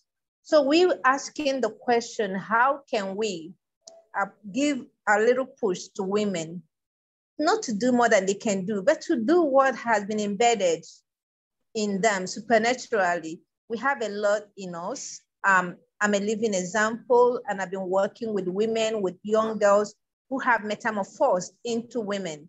And the women, like the last speaker said, we have a lot, we have the leadership skills, we have the caring ability to care for others. But I found that a lot of time we want to empower women, we want to train the women, we want to make the woman develop. But we have challenges within ourselves. How can women empower women? So there are many ways we can do that for women to empower women. You know, in our viewpoints, we seem to differ in making effort to see that we raise the status of women, either through education, raising awareness, even the literacy status, and running different kinds of training. So I see we get more support even from men, not from women. Women are not doing a lot to support women. What can women do to support women so that we can be empowered? The empowerment that comes from women are more long-lasting. He said earlier, the last speaker said, we are caring. So when we come out as mentors, women mentor to women, we care, we take by hand. The mentorship we do is not like a champion who just pushes you to fire up and lets you go, but like a mentor who takes you, make sure, look backwards to see that you are following or going side by side you. So I want to encourage all the women in this room and beyond, those who are going to be listening or reading about this very important meeting, to encourage women because it's more sustainable. What can we do that becomes sustainable when women empower women? That is the more lasting solution to empowering women. And we also think of policies. What are the enabling policies that will support women to stand up on their 2 feet, not on one, and then get a balance? If we look at the world power, like the America in 2006, America was said to be the third in the economic gender equality rating. But what happened 10 years later, they fell to number 26. What that tells us is we can't rest on our oars. Whatever effort we put in today, we must continue to make efforts so it can be sustainable. We have to service the effort that we put in together to get the women stand on their 2 feet. So we have to think of how to boost self-esteem. How do we get out there and people maybe in the political arena, men are trying to take up the president position, the chairman position, and the women are thinking of being vice chairman, of being vice president. I mean, yeah, it doesn't make sense to me. I stumbled onto a constitution written for a group. And then when they describe the role of the vice president, they say she must be maybe with the organization for 5 years. I said, why she must be? He or she or they must be. Why do you say she? But when they were writing about president, they said he must be. So we need to boost the self-esteem of the women to believe in the can-do spirit. We have done it, we are doing it, and we can do it. Ellen Sirleaf did it as a president, waged a lot of war against women and against the nation, and left real, very significant footprints in her country. A lot of women have done it. So why can't we do it? Women empowering women. I call it women recharge women. In my profession as an academic, how many women have I encouraged, maybe into grad program, or even teaching them how to do research or science communication to get known in your field? How many of the young girls in secondary school, high schools, primary schools, am I watching out for to see that we can direct them properly, given the potential that they can tap and get into the best version of themselves. Are we in the practice of believing that women should offer some courses like nutrition, food and nutrition, or being a secretary? Or we don't think that women need to learn maybe physics, maybe IT skills? These are very few that we don't have a lot of women. What can we do to get women? Are we continuing with making toys that beautiful baby like fairies that are not moving for girls? And then we have mechanized toys for boys. We get them cracking. As women who bring up children, we buy the toys that are immovable. Child, we shut down their brain. They can think, they can create, they take instructions and just perform within the bounds. I think we need to change it, knowing that we have to empower, to unleash all the potential that are in women, in girls. Because if we shut down this high percentage of people in the universe, we see we're shooting ourselves on the foot.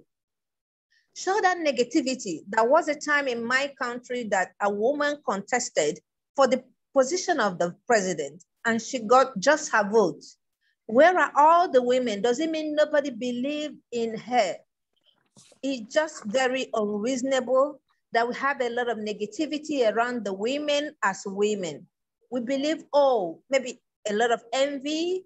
I don't know what the problem is, but we have to really try to come out as women to see that we encourage our fellow women, be the voice that they need to hear, be that inner voice when, we are complicated beings because we are of many parts. We are doing different things at the same time. Imagine being a nursing mother, being a career woman, being a home manager, and keeping with all the societal expectations. We can change the narratives. Nobody said this work is for a woman.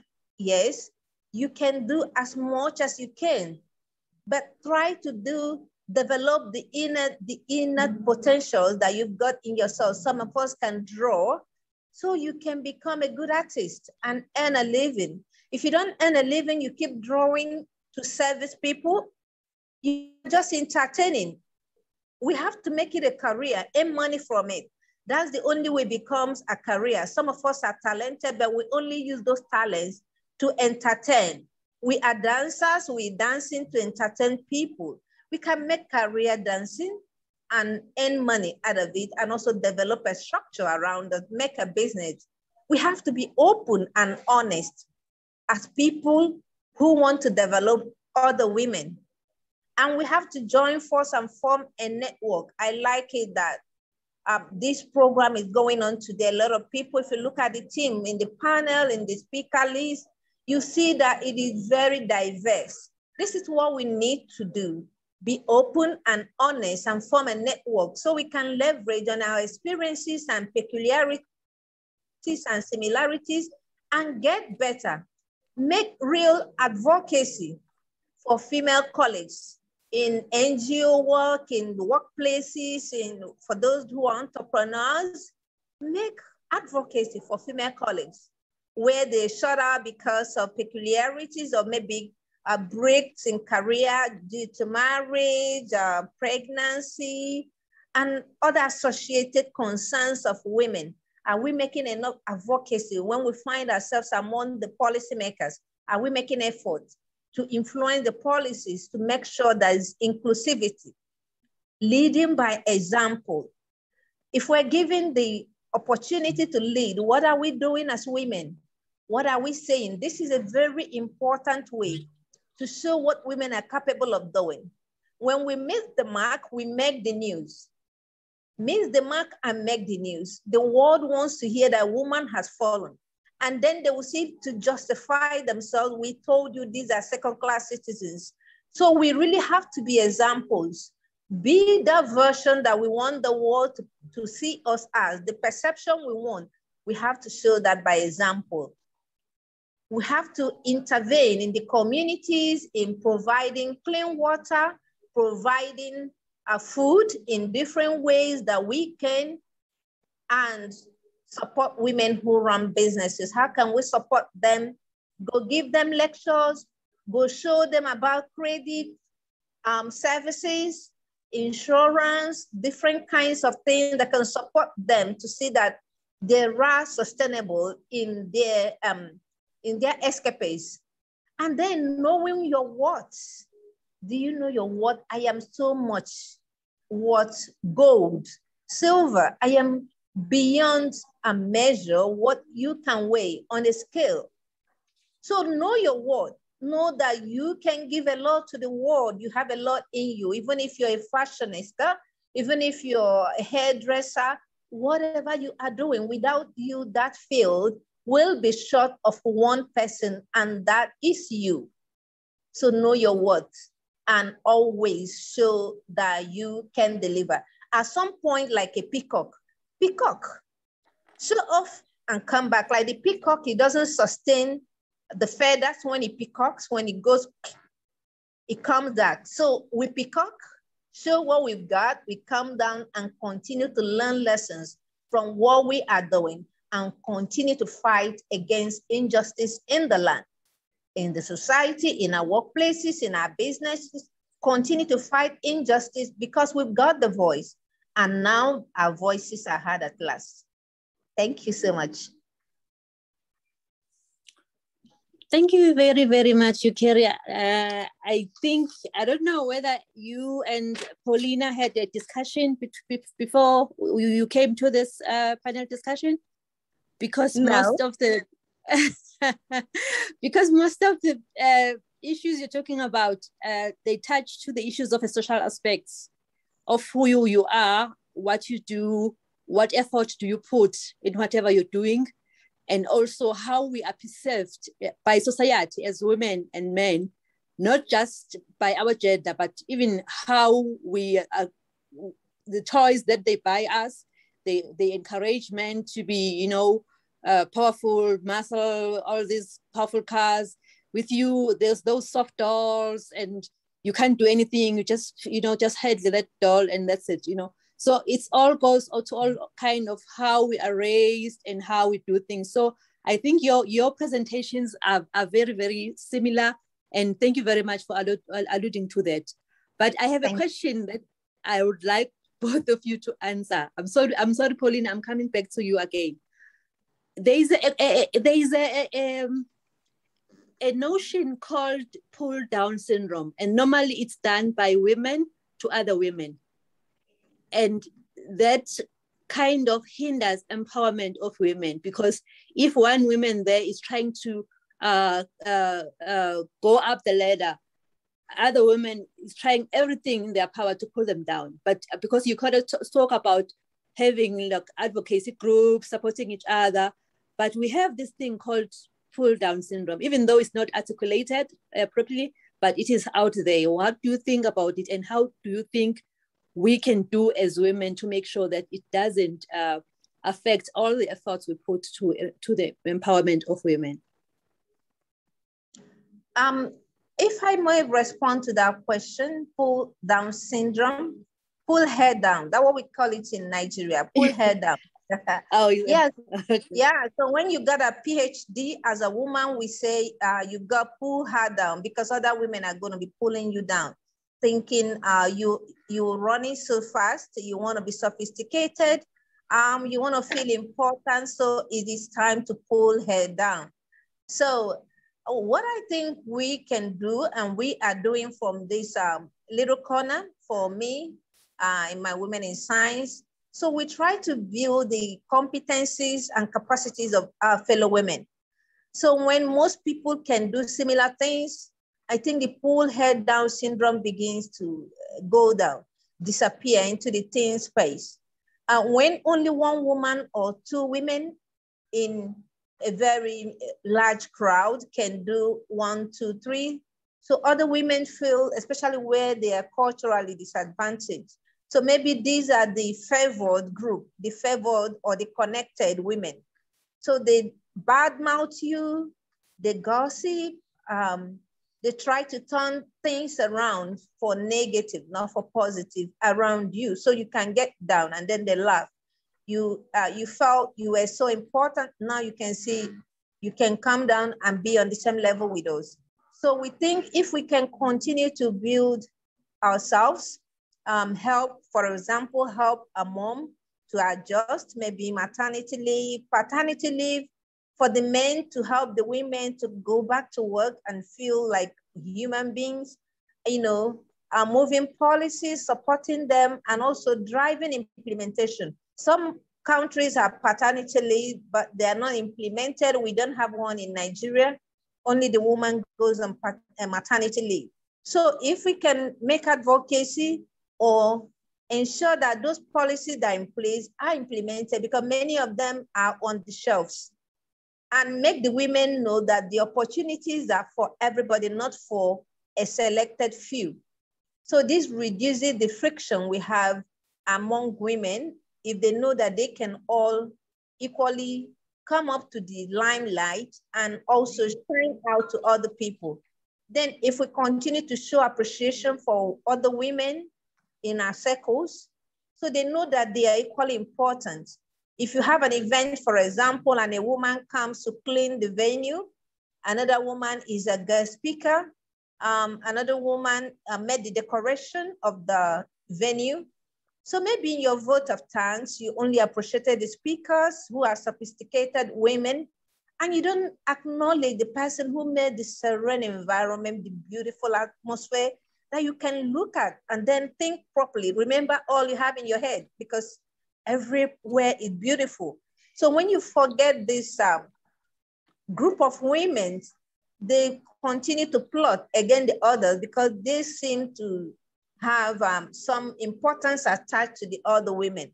So I think we need to appreciate everybody in our lives, the women, okay, to see that whatever they're doing, that they are rewarded equitably, and then that they appreciate. A waste of appreciation can never be enough for any favor that is rendered or any service that is rendered. And let's continue to keep our girl children in school, because it's really very crucial for them to get education. So when they grow into women, they stop doing the pull head down syndrome.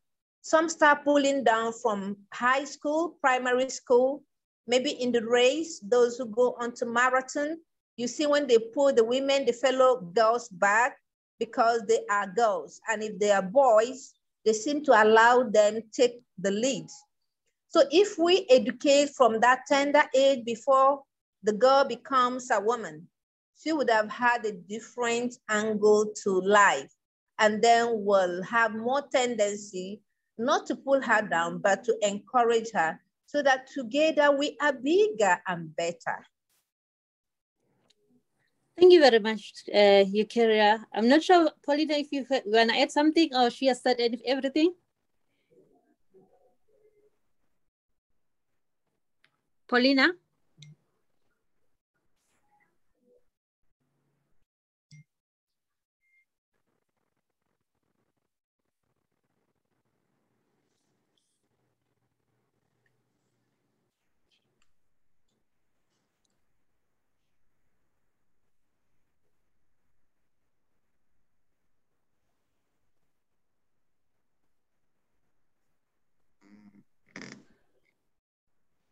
I'm not sure if Paulina is still here. Okay, I'm here. Sorry, I was muted. Okay. Now so I couldn't unmute myself. It was, yeah. So I think this is quite interesting, and I'm sort of wondering what are all the reasons why we have this tendency in certain places, certain cultures, that we sort of pull each other down or backstep, and especially amongst women. And I think one could be, reason could be sort of thinking that there is scarcity, that it's not enough for all of us. That if we think that it's only one or two who can achieve something, and that it's scarce resources and it's not enough to share, or not enough for all of us to shine, then it becomes this kind of a competitive process, or even trying to make space for yourself, or for you know, by pulling somebody else down, sort of jealousy and that scarcity mentality. But I think it's also about a worldview. In the world, we have different kind of cultural backgrounds and worldviews, and if we have a sort of maybe power fear type of a worldview, then it is to say that there are few people who are powerful and the rest must be the, you know, the fearful followers, or things like that. But I've also seen, I think this is to if we can believe that actually there is space for all of us to shine in different ways, and if we can not to be fearful or like have that kind of negative competition, but to see how can we move forward together as sisters, as women, like as sisters, and support each other. I think that strategy would be much more powerful, and we would actually get that more equal share in various areas of life. So all that, if one can leave the negative thoughts and emotions behind, and focus even at a personal level to focus on seeing and building that your confidence, and seeing even if things are challenging, trying to see the opportunity there, and try your best and support each other as women. I think that is very important. I think this is an area that often comes, and I think this is an area that I might need to do some research on, because I don't think it is all over the world. I think it is in certain contexts more than in other contexts. Yeah, so I don't know, it would be interesting to hear if others have more insights. Yeah, that's very interesting, very interesting, very interesting. I think we're expecting one more panel member, but unfortunately we're unable to reach her. So I think what I will do, I'll just quickly just go through what I picked up out of the discussions that the panelists had, and which I will also say maybe it could be one of the recommendations we put forward to YUCI, to say what impact or what contribution as the youth we can make in women empowerment in terms of strengthening policies, supporting policies, and also having a voice even within government when they make policies, to know what are the things that matters to us in order for us to succeed. So I just picked up about 6 or 7 points. I'll just read them as pointers. It's something that we can write neatly and share at a later stage. One of the recommendations that come through, the first one was that the government should support in terms of funding, like the NPOs. I think that point came from Refilwe when she was saying if government should put something on the table, that would go a long way, because there's a lot of work that is done by the NPOs, the NGOs, that government don't have time to do, or even government can focus on other things, and then these NPOs can do that kind of work.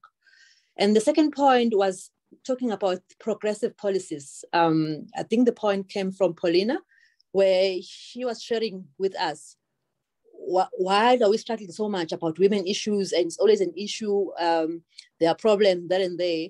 And she mentioned that government from the onset, they consider that. So it's part of the whole policy of the country, and you don't even have to isolate it from other things. So I think having those progressive policies might assist us as well. And the third point was the issue of women empowerment, the issue of socialization, the social aspects, and also to say as women, we must take our space. We must take our space in the boardrooms. We should not always be seen behind. You are in the boardroom, but you let men lead. Not to say men cannot lead, but you are able to lead as well. So as women, we should take that power back on ourselves to say we can do it and we can do it. And the fourth point was to say men need to be part of this gender diversity, because it's important when they understand who we are as women. I think I was listening to one woman who was talking about how powerful women are, how diverse, how many things they can do at the same time. She made an example that the woman will be carrying a baby at the back, and she will be cooking food on the stove, and the baby will be crying, and she'll be singing so that the baby can stop crying. You know, so many things that they can do at the same time. So the more they understand who we are not that compared to how men do things.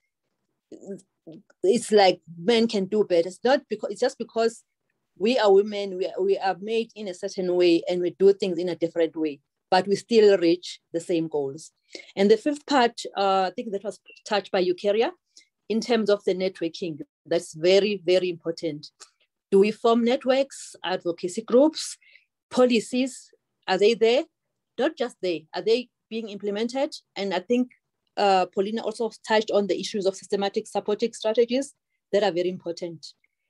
And the last part, the last point, I think it came mainly from the question that I asked of pull down syndrome or pull head down syndrome, is that women need to support each other. As women, we don't do that. We are not happy when other women are moving up the ladder. We, like Eucharia was saying, we go to the corners and we do all those things. But in a nutshell, as women, we have it. We can do it. We need to support each other.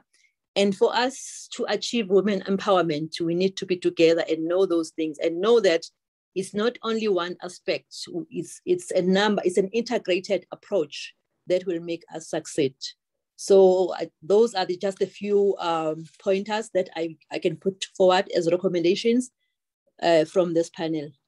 We will definitely, this is not the last part of the whole thing. And one of my responsibility, which I will just continue because I'm on the podium, is to do a vote of thanks. I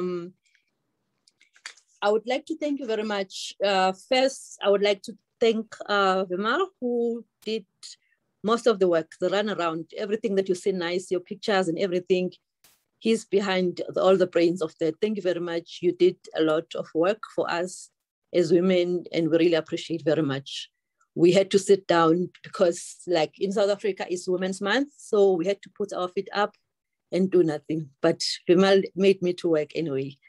Then also, I would like to thank our panelists. I think that was a very nice, rich discussion, and I think let's not end up here. I think it's a discussion that we should take forward and maybe have a platform where we could share such things, such frustrations, because one of the things as women, we don't have platforms where we share our frustrations, especially women that are in leadership and high positions, because they say as you go up, the colder it becomes. So you do need a place where you can say things that you want to say.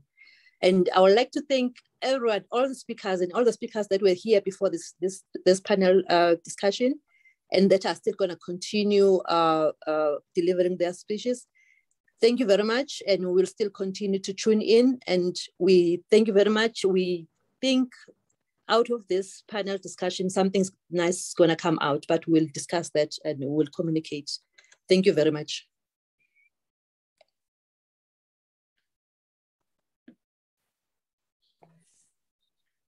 Thank you, Pumi. Thanks, everyone. Good evening. Good evening. Our next Good evening. Our next speaker is Karen. I'll hand it over to you. Awesome. Okay. Hello, everybody. Thank you so much for having me here today. Hopefully everyone can hear me. So my name is Karen Tadiu. I am a emotions and mindset coach. I've really enjoyed listening to all the conversations here today. It's been amazing. Where I come into the picture is I totally agree with all the speakers. You know, as women, we need to be more involved. We need to do more. And one of the ways that I help women and people in general to be involved more, to take control of their lives, is through understanding what we call mental alchemy, which means basically is turning thoughts to gold. So understanding the wholeness of you, your whole body, not just the physical parts that we work with, but understanding the whole machine. Like you'd go out and buy any machine, you'd need to understand it properly. But what happens is most of us don't really know who we are. So even as women, how can we then go out there and really, you know, put ourselves and say, this is what we want? That makes it difficult. So how I work with people is, and make people aware of these innate strengths that they have, is understanding what, for example, emotions. Why are our emotions there? Our emotions are not there just to show us how we feel, but they show us where we are, in which direction we are creating, because everything has a purpose. If you look at our human bodies, everything has a purpose. If you look at our eyes, our eyelashes, everything has a purpose. If you look outside and you look at the stars and the moon, the sun comes out every single day. Yet we worry about many other small things in our lives. So the idea is to really try and stand back from your life as it is and say, hold on a minute, there's something much bigger going on here.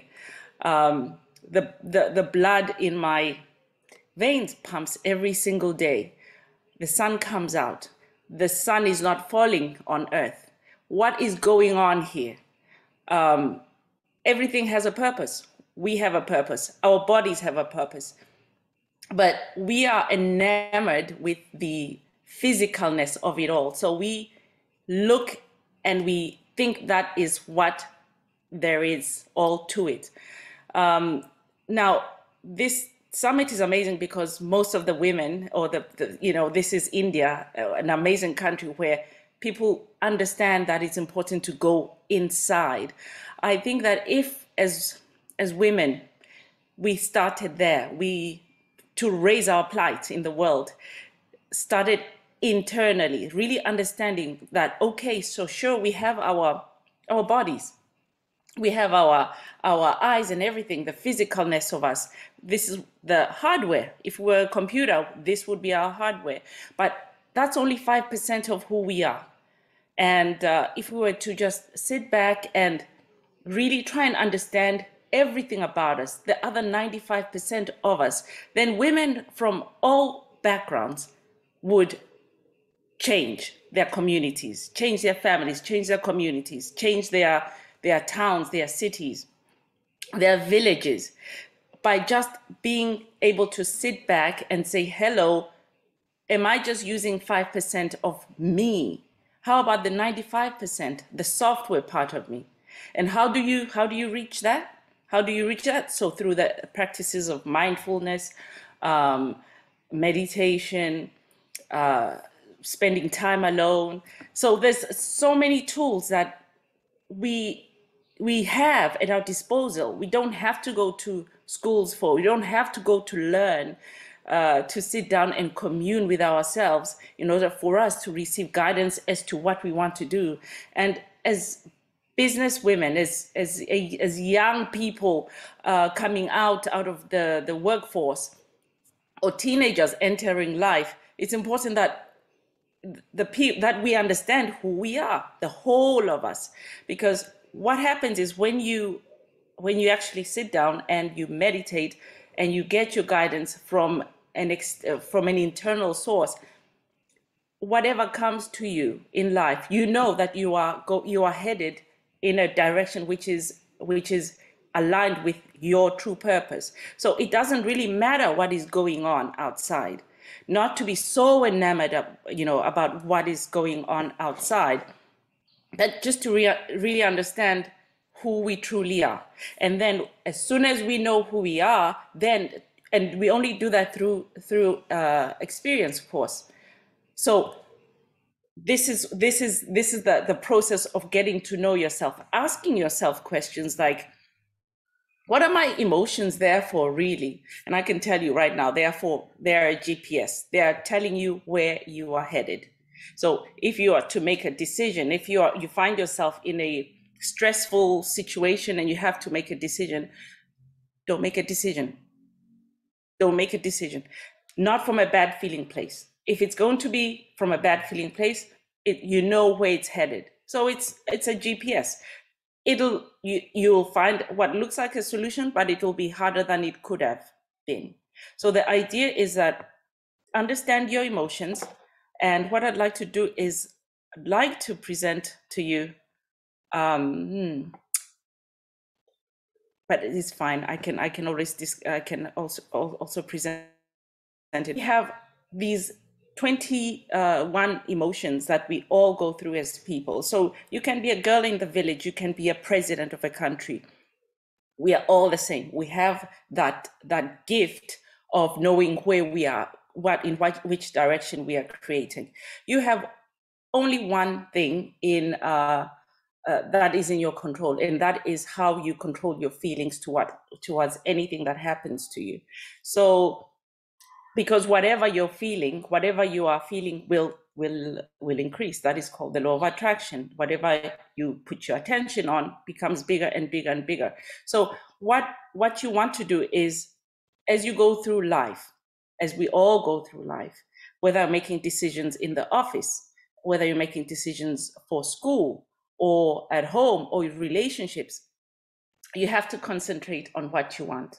And I think this is for women, it's important for women to know these are simple tools that like I said, you don't have to have gone to the big schools in the world, but if you understand who you are and how you're created and why your emotions are there, then you can start focusing, using your awareness of how you're feeling and what you want, where you want to go. You're focusing on your goal and you're using the awareness of how you're feeling and understanding that emotions are just an indicator of which direction you're creating. Then you can feel yourself into situations. You can feel yourself into ideas, into receiving ideas from guidance. So it's these tools that I feel anybody can know. Anybody that can, anyone can, once they've lived it and they've seen it play out in their lives, they can say, wow, that really does work. Actually, I was feeling bad. I woke up in a bad mood in the morning and my day went bad. So you can see that there's something there, like getting out of bed on the wrong side of the bed. The whole day will be like that. But you can actually get out of bed on the wrong side of the bed, but then you can say, whoa, that was the wrong side of the bed. But you know what? I have the power to say, actually, that was the right side of the bed. But, and that's how it's going to be. My day is going to be great. And then you can make changes and you can actually see your day progressing.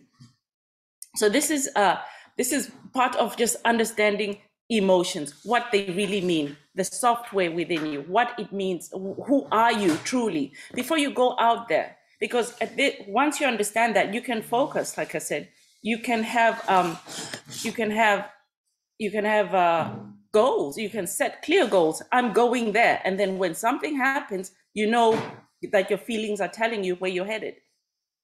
So it becomes it becomes fun. Life becomes easier because you know at every particular moment where you're headed. So you don't talk about fate anymore. You don't talk about they anymore.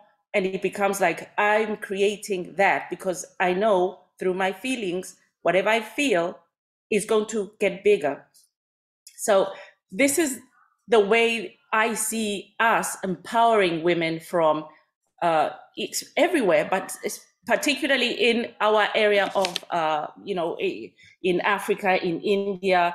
This is the way that we can really empower. So if a girl says she wants to go to school in this particular school and it's very expensive, for example, or that the parents know that you don't say that. You understand that whatever you say is. So if your child wants to do this, you say, okay, we'll find a way. This is my situation, but we'll find a way.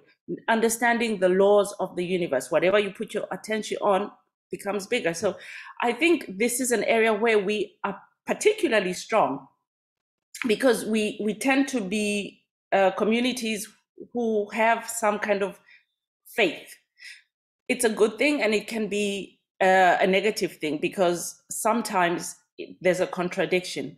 But when we understand that everything is always working out for us and that we have our emotions which guide us, a guiding post. It doesn't matter. What happens is that our limiting beliefs come in and then you have this big fight in you like, oh, I want to do this. I really want to do this. But then the what we call limiting beliefs come in. And at that point, that would be the emotional alchemy. That's where you decide. That's where you make a decision. This feels good. If it feels good, I'm on my path.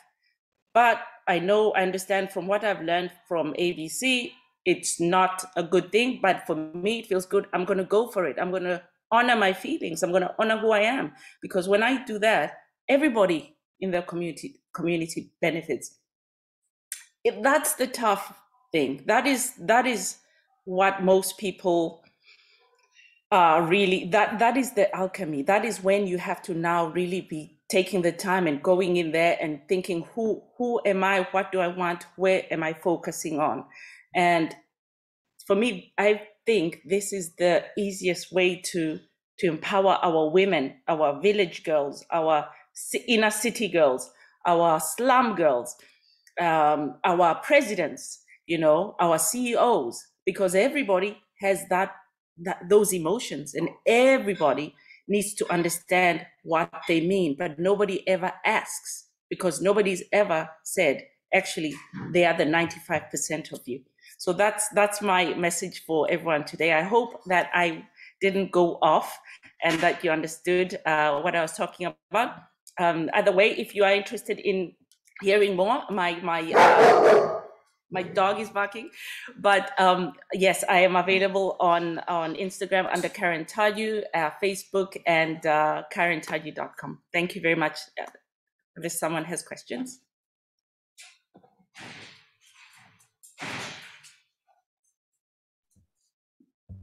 Thank you so much, Karen. It was wonderful listening to your speech. I like the way you talked about the individuality and the emotions importance regarding every single person out there.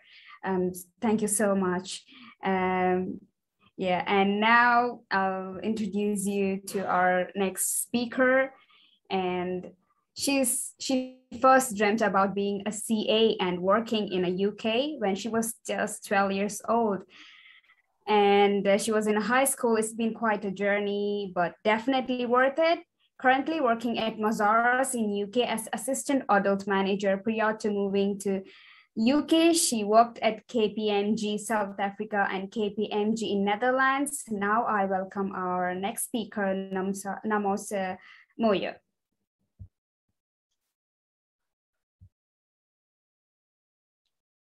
Thank you so much, Nevia, for the warm welcome. Good afternoon, everyone, and thank you for having me. I'd just like to thank Karen for the wonderful talk she had. I like what you said about creating and not just speaking things into negative, but actually speaking things into existence and being our own life's alchemy.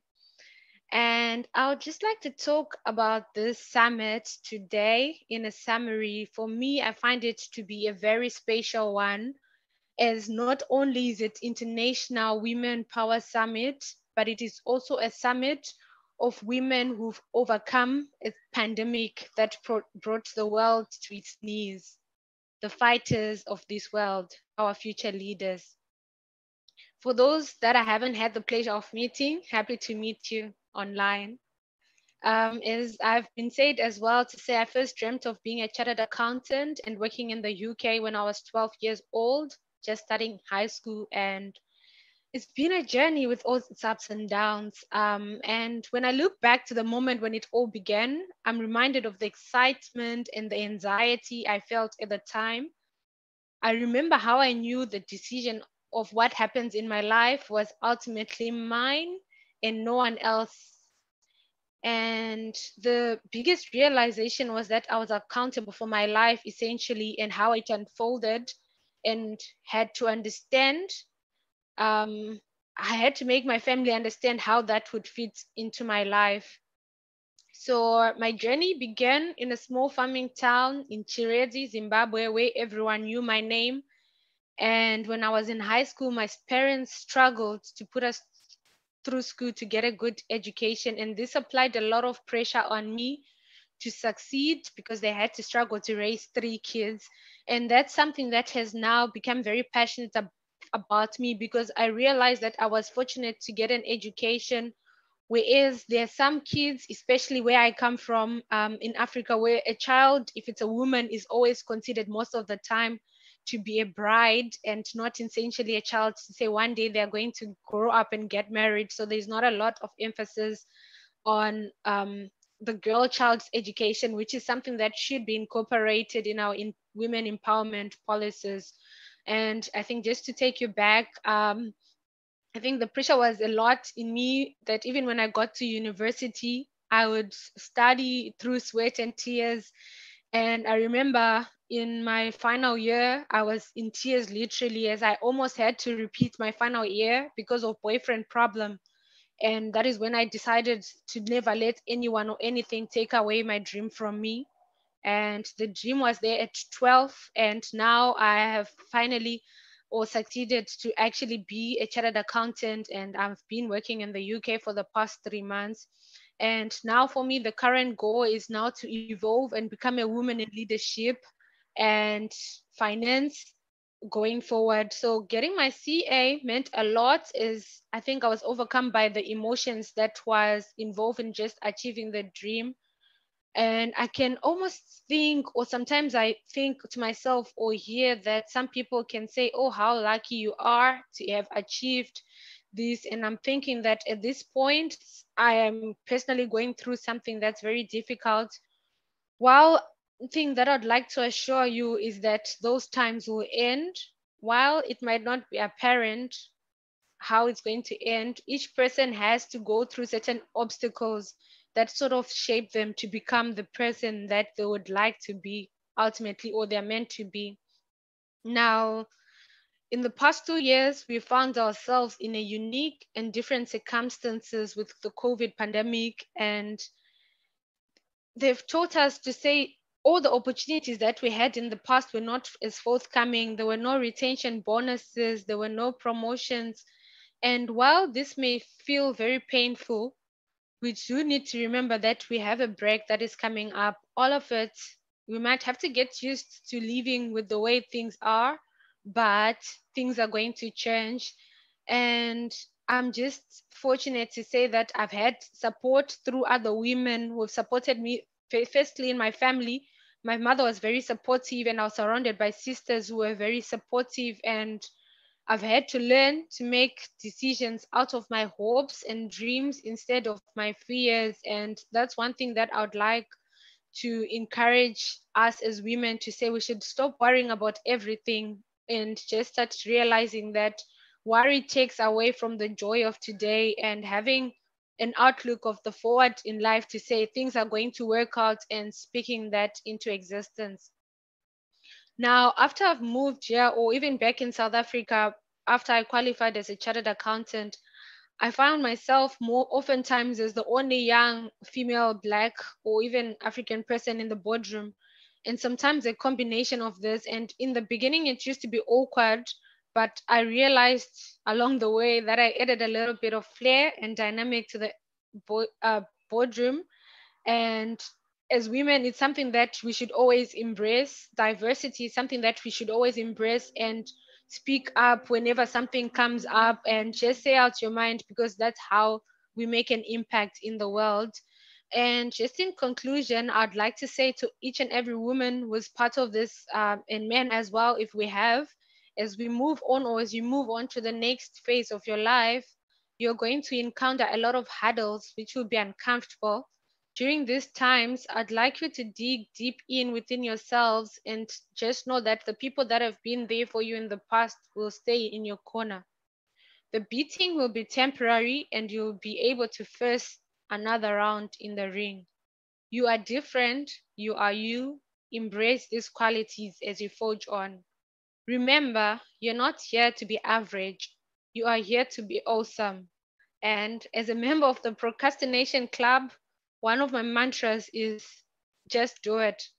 So if you feel strongly about something, just do it. Not to take anywhere away from Nike. Do not understate the set of skills that you've acquired. Do stand store. Take pride in who you are as a woman. Go eat that oyster of a world which has now become available to you. I wish everyone a bright and prosperous future filled with good luck. Thank you.